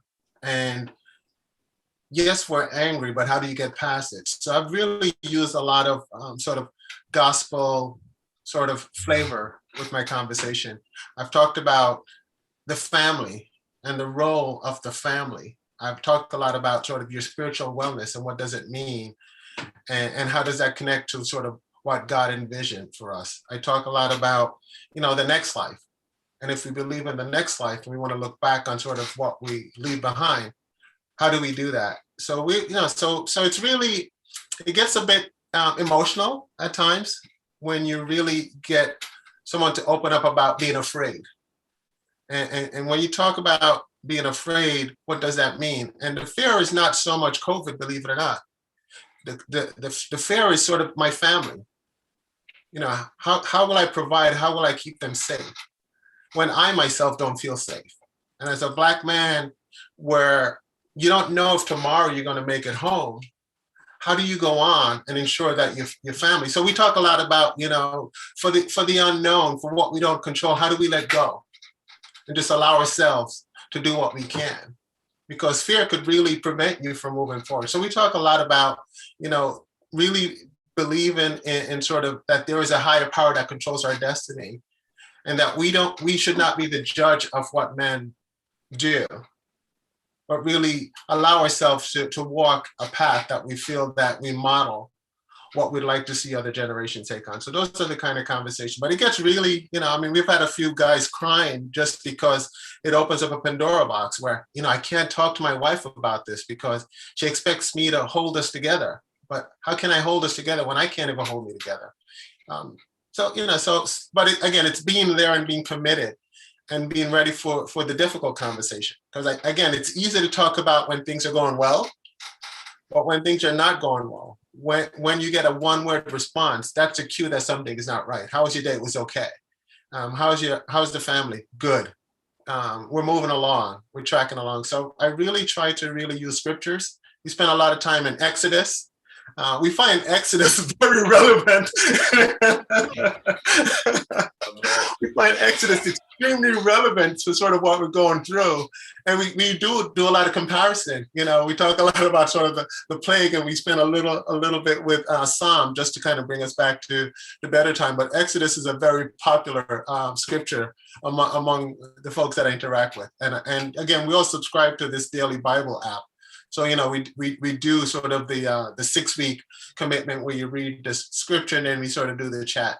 But again, it's being committed to being there, not just, oh, I haven't heard from you in a few days, but making sure every day there's just checking in, how's it going? And really connecting to the conversations, right? Because someone could tell you about something on Sunday and it wasn't something positive. And then you see them again and say, how's it going? Well, I told you on Sunday that I was struggling. So make that connection.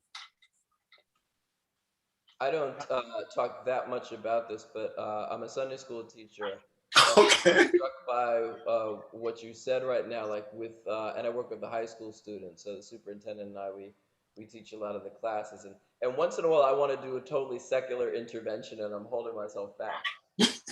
But I've been looking at some of the boys in particular in the group, and we've talked about the man box on this show before, in this program, and these kind of things have come up before. So we've talked about the pandemic and what you said a moment ago about not judging, but also following by example, right? So we have the prophets of the Bible, we have Jesus, we have these examples, and I think one of those important things is love and not judgment, and being accepting, and that tracks with a lot of what we've been saying earlier. And I've been struck by how there's all this, I think, very helpful and humanistic information. We talked earlier about media, or you actually just now talked about media, and all this other information. So I remember when we brought it up a couple of weeks ago, one of the guys was saying, well, the information is out there. And I think we were talking about like his parents and grandparents and aunts, and people can make their own decisions. And we got into this conversation right now about like, you're using this very prevalent attitude and thing that people say, like, you do you and I'm gonna do me or whatever, but we're talking about your loved ones. How are you going to feel if your family members die soon? And you're in this worldview right now about, people gonna do what I gotta do, and I'm gonna do what I gotta do, and I'm gonna keep it moving. It's like, I don't want to go too long about this because I want to go too off track though, but like I thought it was a really great moment. Like, again, where are you called in your community to stand for your community? And it was interesting watching, I think, a little bit of a cognitive disconnect for two of the boys in particular. Like, oh, you're like trying to get me to call forth, be a stand in my community for something larger than me as a 17-year-old, what I think I need to do and do my homework. Yeah, a little bit, maybe. Look at Jesus' example or other people's example. What does that inform you? I mean, to stop because I don't want to go too off target, but I was triggered by what you said right now, and it reminded me of how we've tried to insert these conversations using a different counterbalance or a different frame. And it's interesting that you're saying that, Dr. Brown and Mike, because in a lot of the people who I see, religion can never come up in that conversation, because then it actually makes them feel worse. It makes them feel like their faith is weak. It makes them feel like, oh my God, how did I? So it's interesting that you're saying that, and I'm glad that but a lot of the people I'm seeing who are struggling with COVID and this whole impact of COVID, 9 out of 10 of them, the conversation never goes into religion, and we can never, because then that actually makes them feel so much worse. That makes them feel so even down more than what they're already feeling. But I also just want to add something real quick. I think a lot of our efforts and a lot of times we put so much thought into this whole thing rather than just the simplicity of listening. On Mondays, Wednesdays, and Fridays at 11 o'clock, we have what we call our, we're listening emotional wellness sessions. And we create this safe space for people to just come in and just be. And sometimes they'll come, they'll laugh, they'll chat, they'll talk about, all kinds of things. But one of the thing about it is that they just say, I'm just happy that there is this safe space that I can just come in and I can just be who I am and not think about the pandemic. If they want to talk about it, that's fine. If they don't, that's fine. If someone comes in and talks about it, then they all gather around and all that. But we don't complicate that space by saying all these things. All we let them know is it's a safe space. You can come in and just be, whether you want to listen, whether you want to talk. We have learned so much from people in that space and how to effectively help them, rather than coming in there as experts or people with all this knowledge about mental health and treatments and all these. No, we just created a safe space and gave people the opportunity to just talk and be who they are, listen to them being who they are, and that right there is what we need more in our society right now. Just places where people can just be who they are, and let us, the ones who provide the services and the ones who are the providers and practitioners, just listen to them and then say, well, that sounds like what I'm hearing, is this is what I think, and this is how we could, and then present to them options that are feasible to them.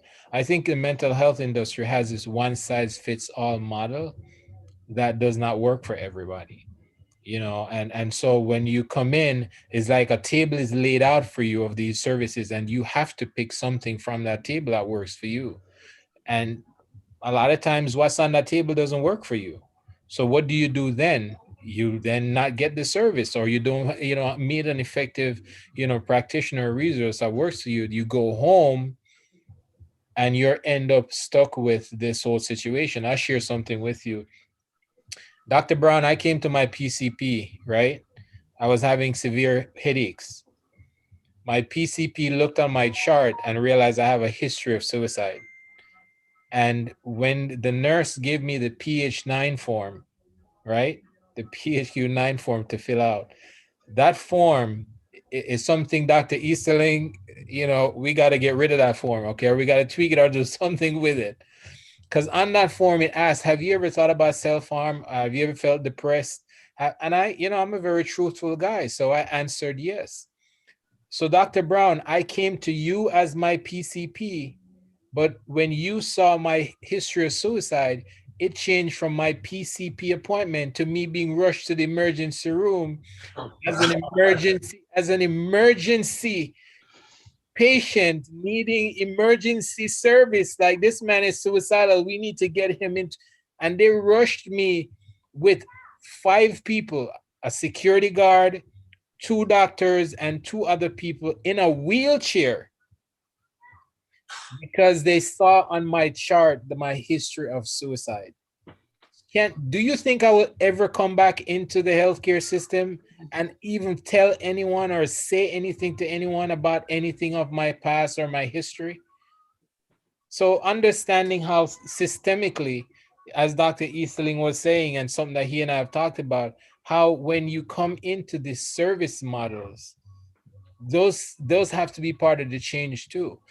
Just like with MetroPlus as a provider of insurance has to also change too, for then people to feel comfortable enough to now trust the systems and the providers and services to really meet the needs that we're going through, and understand that we're already walking through the door with stacks of trauma and pain and problems and all that. We don't need to add any more of that in these systems. It was a very traumatizing experience going through that.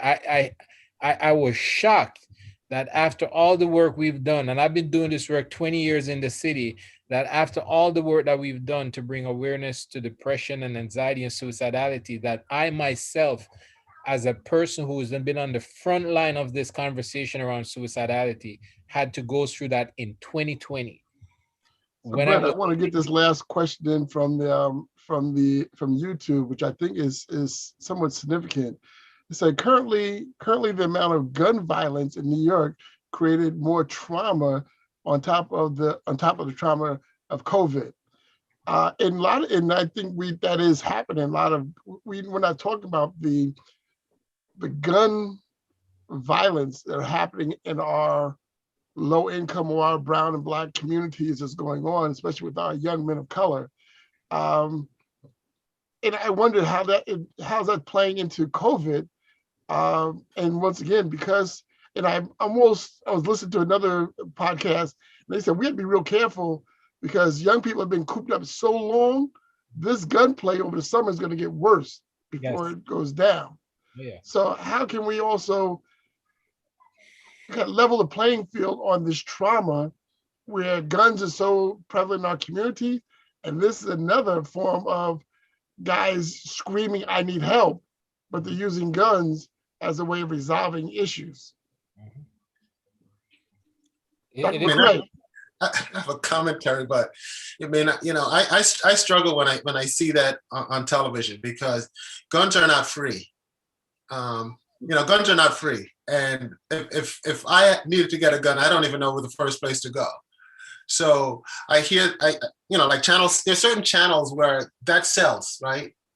But I feel like there's a problem that's not being addressed. They talked about when you look at the NRA and the number of gun sales that have increased since COVID. And it's not just people of color. When we hear about, victims, and again, the media focuses on one particular group, and I don't know if it's an attempt to look at sort of the Black Lives Matters and try to sort of dilute and get people to sort of build this whole thing, it's them, it's not us. But I don't buy into that. I think the media looks out for, let me see how many gun violence I can put together in community of color and perpetuate that stereotype. And I'm not saying some of it's not real in our communities, but for every bad, there's probably 1,000 good that we can talk about. I don't know if in sort of Arkansas, Hillback, there aren't gun shooting where, hunters are out trying to shoot deers and for whatever reason they shoot the other guy because he's kind of encroaching on their land. I watch a couple of shows like Lone Star where gun violence is very prevalent. So I get angry when I see that where the media is perpetuating this thing about guns, because it almost makes it seem as if the majority of us are exposed to that. And again, I know it's a problem that we need to address, but let's look at the root cause, because guns are not free. Guns are not free.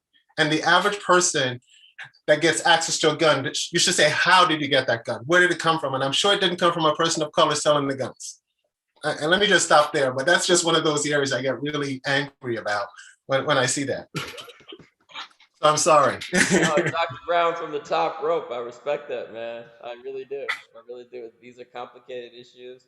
I was asking about community violence a moment ago. I'm glad we're getting back to this. I would ask other folks who do want to weigh in squarely on gun violence if they want to talk about community violence and not specifically focus on the guns. But Scott asked, how do we level the playing field? Let's hear from some of the other folks about how do we try to do that? And frankly, not to mansplain what you just said, but what I got from what you just said is we always need to challenge and look at the information that's coming in and recontextualize it, right? And do it in ways that serve us.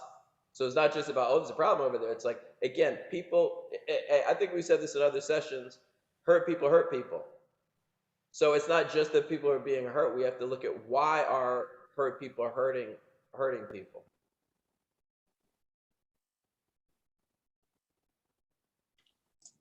It goes back to our topic. Go ahead, Dr. Easton, go ahead.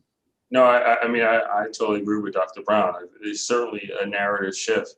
And for those of us who've been engaged in this work, have been working to really broaden this idea of like violence is a public health issue, right? And so there's a framing around why we see violence as a public health issue. There's a personal part of it that really gets at some of the points that Mike just mentioned about trauma, behavioral health issues, and how they can escalate into violent acts. But that's sort of something that we have to unpack and deal with. There are a lot of policies that just need to be addressed.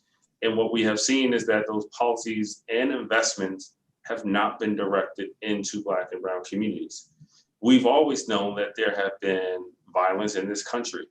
And certainly at the root of it, a country that is built on maiming and brutalizing people of color, we certainly cannot look at like gun violence as being like, oh, this is a Black and Brown issue, right? We've known and seen violence throughout this country. It's part of the fabric and how this country has been built.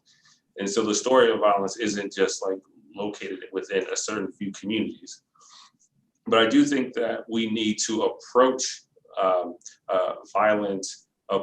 community violence with a holistic, comprehensive mindset of how are we engaging and building the capacity of folks within the community, namely, our crisis management system, our cure violence partners within New York City, who are doing amazing critical work of engaging young children, engaging families, particularly those who have already experienced violence, experienced trauma, and trying to reduce retaliation as well. How are we also coupling that with mental health, behavioral health services within sort of the suite of services that our crisis management teams are doing, but coupling them with clinicians who are on the ground as well. And certainly, we have been working with a number of different partners across, again, I've seen Fred at so many different visuals around, really addressing this issue and working with a number of different community-based organizations. But I think that's part of it, but it's also sort of working with our healthcare systems, because we know that through the emergency room, that's also a portal where we can do some engagement. I know this is happening at Lincoln Hospital, Kings County, through our New York City Health and Hospital partners. So there's a structure, but we have to really invest in it. We have to be committed to it. And it has to be at all different levels, from, working in schools to community-based organizations to working even with our churches. And, it's just also really shout out to Pastor Gil Monroe, who's been doing a lot of great work in Central Brooklyn as well. Unfortunately, folks, we got to start trying to wrap this up and bring this one home and slide into home base and get this game over with. So, so many things we can still unpack. Yeah, Mike, you have something to say? I do. It's just, in case Michael wanted to jump in, I think this is kind of in his wheelhouse in terms of how he looks at the work from the health department. So I would be remiss if we didn't give him a shot to get in there if he wants to. Sure. I think to piggyback on what Dr. Eastland was mentioning earlier, I think it's really about reaching into communities to have conversations about this, because I think people are concerned about it. What we do know is that particularly our elders are very concerned around kind of violence that they're seeing. We do know that these things do tend to uptick in the summertime. So I think it's important for us to be vigilant and kind of proactive in how we think and how we are managing this or thinking about this. That includes having conversations at, faith-based organizations who are kind of pillars of our society, where they can get through to younger individuals or individuals who may be kind of engaging in violence. So I think that's kind of a critical part is really is how are we reaching into communities, faith-based organizations, community-based organizations, and having, again, conversations. I'm all about conversations, right? Like we're having conversations here. These things need to happen kind of in larger groups with diverse stakeholders across communities to really make the kind of difference I think we want to see. Because people are concerned about the level of violence that they're seeing in the city. I see it on my block, seeing an increase in violence. So I think the way we do that is to mobilize, have conversations, and really be on the same page as a community. So, yeah. Thank you, folks. So we're going to try to, like I said, bring this home now. And at the end, the last question, I guess I want to have, and get everybody's response if possible, or you can, whatever you want to bring to light is good. Well, let me just do it that way. Tina, I'm gonna start with you since you're the lady of the house. Any last words, comments? Because it's been such a enriching conversation. I'm not even sure what I'm gonna say. So Tina, I'll let you have the first word as we get ready to close out. Well, what I'm hearing here is that there's got to be much more of a commitment, society, government, funding. When Brett talked about having a menu at the table if you need mental health services and picking something off the menu, even if you want something off that menu, even if you find something that fits, you're going to be waiting months to get in to get an appointment. So, I know that here in our community, our therapists are deeply overwhelmed. They can't meet all the needs of their existing customers, let alone take on new ones. So I think that one of the challenges that we have is access, making mental health a priority in this country and in the state. And it's underfunded. it is, there's a lack of a commitment on the part of our government and our social structures, and we need to change that because everyone deserves access when they need it. Roger, you're up next. No, I just want to say, this has been a very enriching conversation, and I really want to applaud, all of you guys for bringing this type of information to the communities that need it the most. If anybody is finding a way of struggling on how to, get the resources to obtain the care that they need, please reach out to us. Metro Plus is available. I'll just throw out the phone number. It's 1-855-809-4073. That's 855-809-4073. Or you can visit us at our website at www.metroplus.org. And we have specialized programs for anybody who may need specific care, particularly around mental health. And we're just here to serve the community, and we're glad to be a partner with you on this program. Pastor Brown? No, not yet. Give me a pastor soon. Go ahead, Dr. Brown.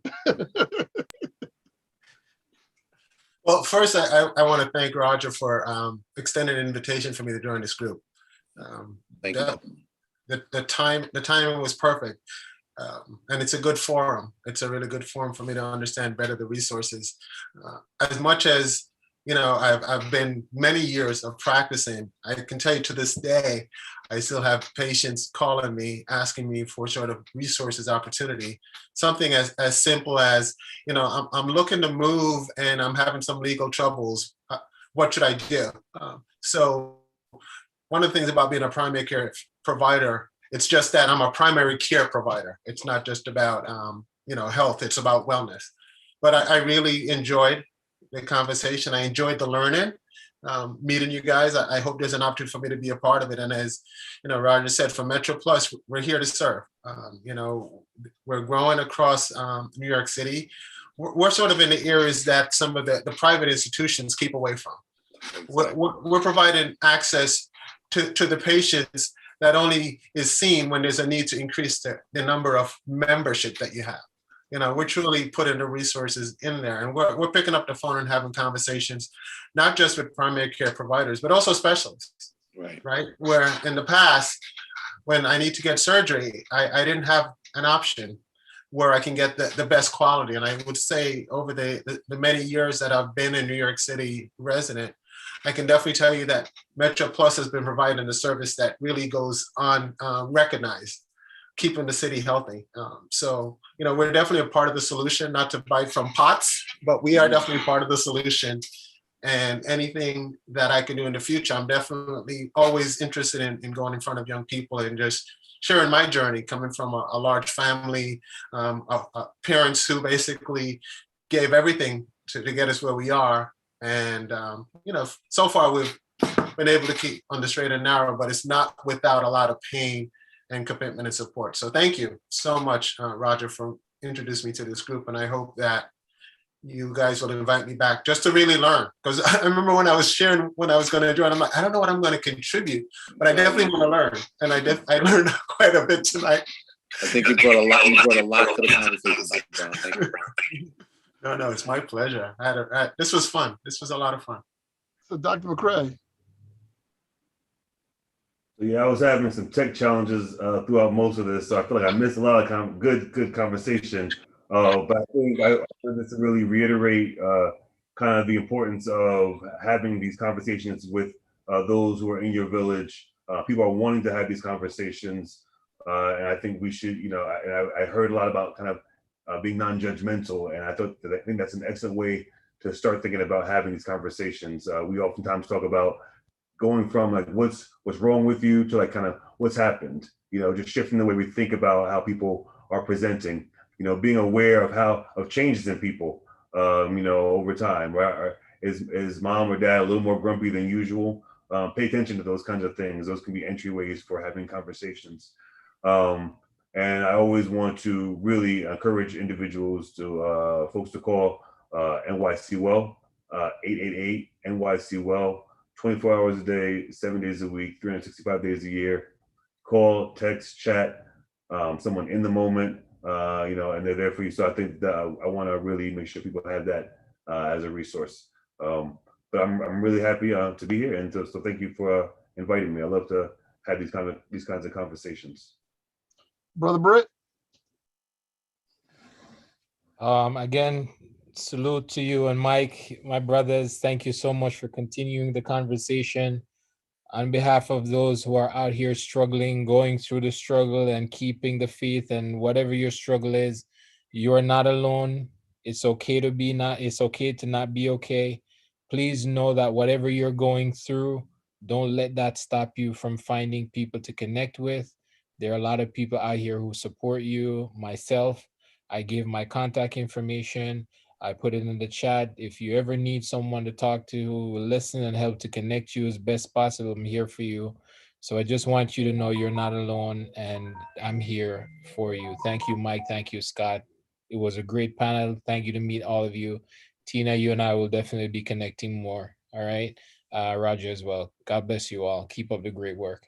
And before I bring out the chocolate thunder, I just want to let everybody know that we do have resources. So if you're looking to find out information from these talks, check out DYCD, our website, and the information will be posted there so that you can get some of this information that we have and that we're posting from these different barbershops. So I'm going to, Dr. Eastling, I'm going to let you bring it home to have the last word of this panel group before me and Mike close it out. It's up to you. I appreciate the honor. One, to have somewhat of the last word, but also just to be a part of this illustrious group once again. I'll just share because I think the conversation was so important. I remember this time last year, sitting on my couch and watching Minneapolis just begin to unravel. And on this 1 year mark of the life of George Floyd, I remember one of the questions that Dr. Eddie Glaude had raised, sort of being at knife's edge, and are we going towards community or chaos?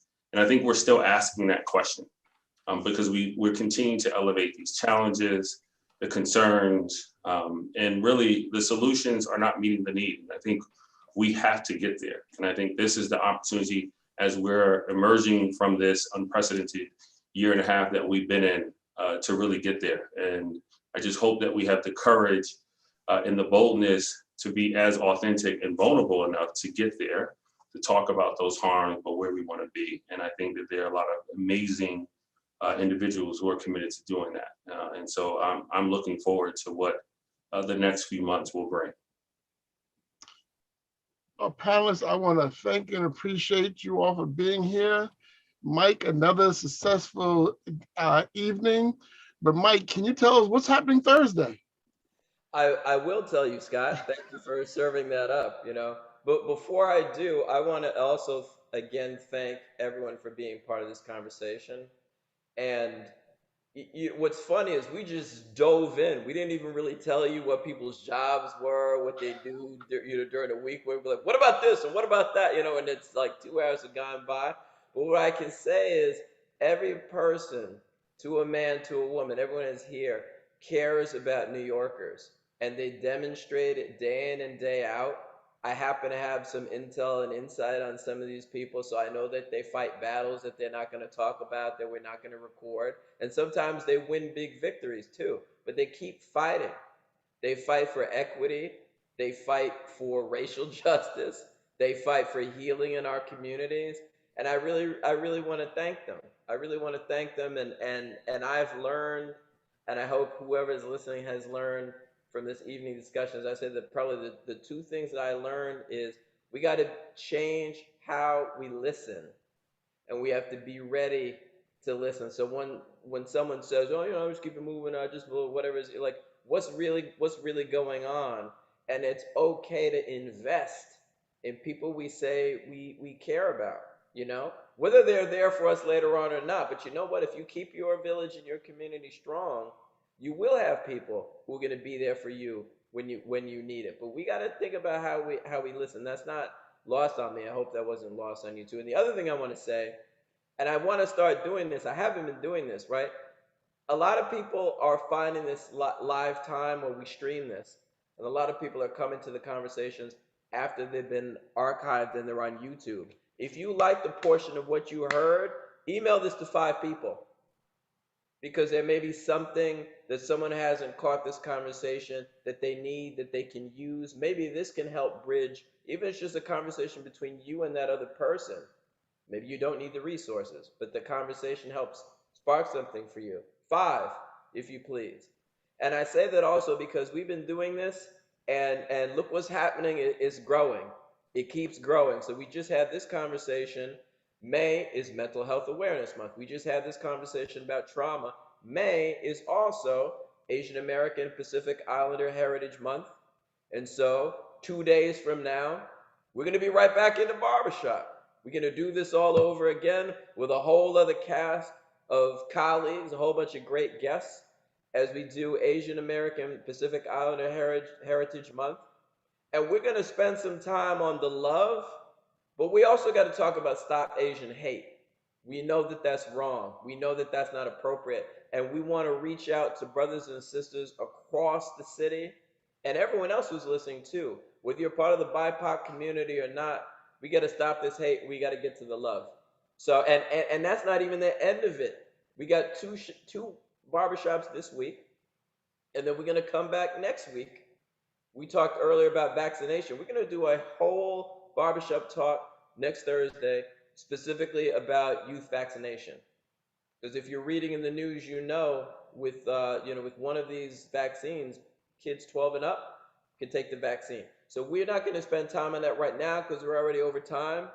Tell people about this today. Come back Thursday when we do AAPI Heritage and celebrate, and then sign on next week. We're going to spend 2 hours talking about youth vaccination. Thank you, Scott. Everyone stay blessed. Stay safe, what we've been saying. Test positive and stay positive and test negative. Get your vaccine if you haven't. And we want to see you in the barbershop again real soon.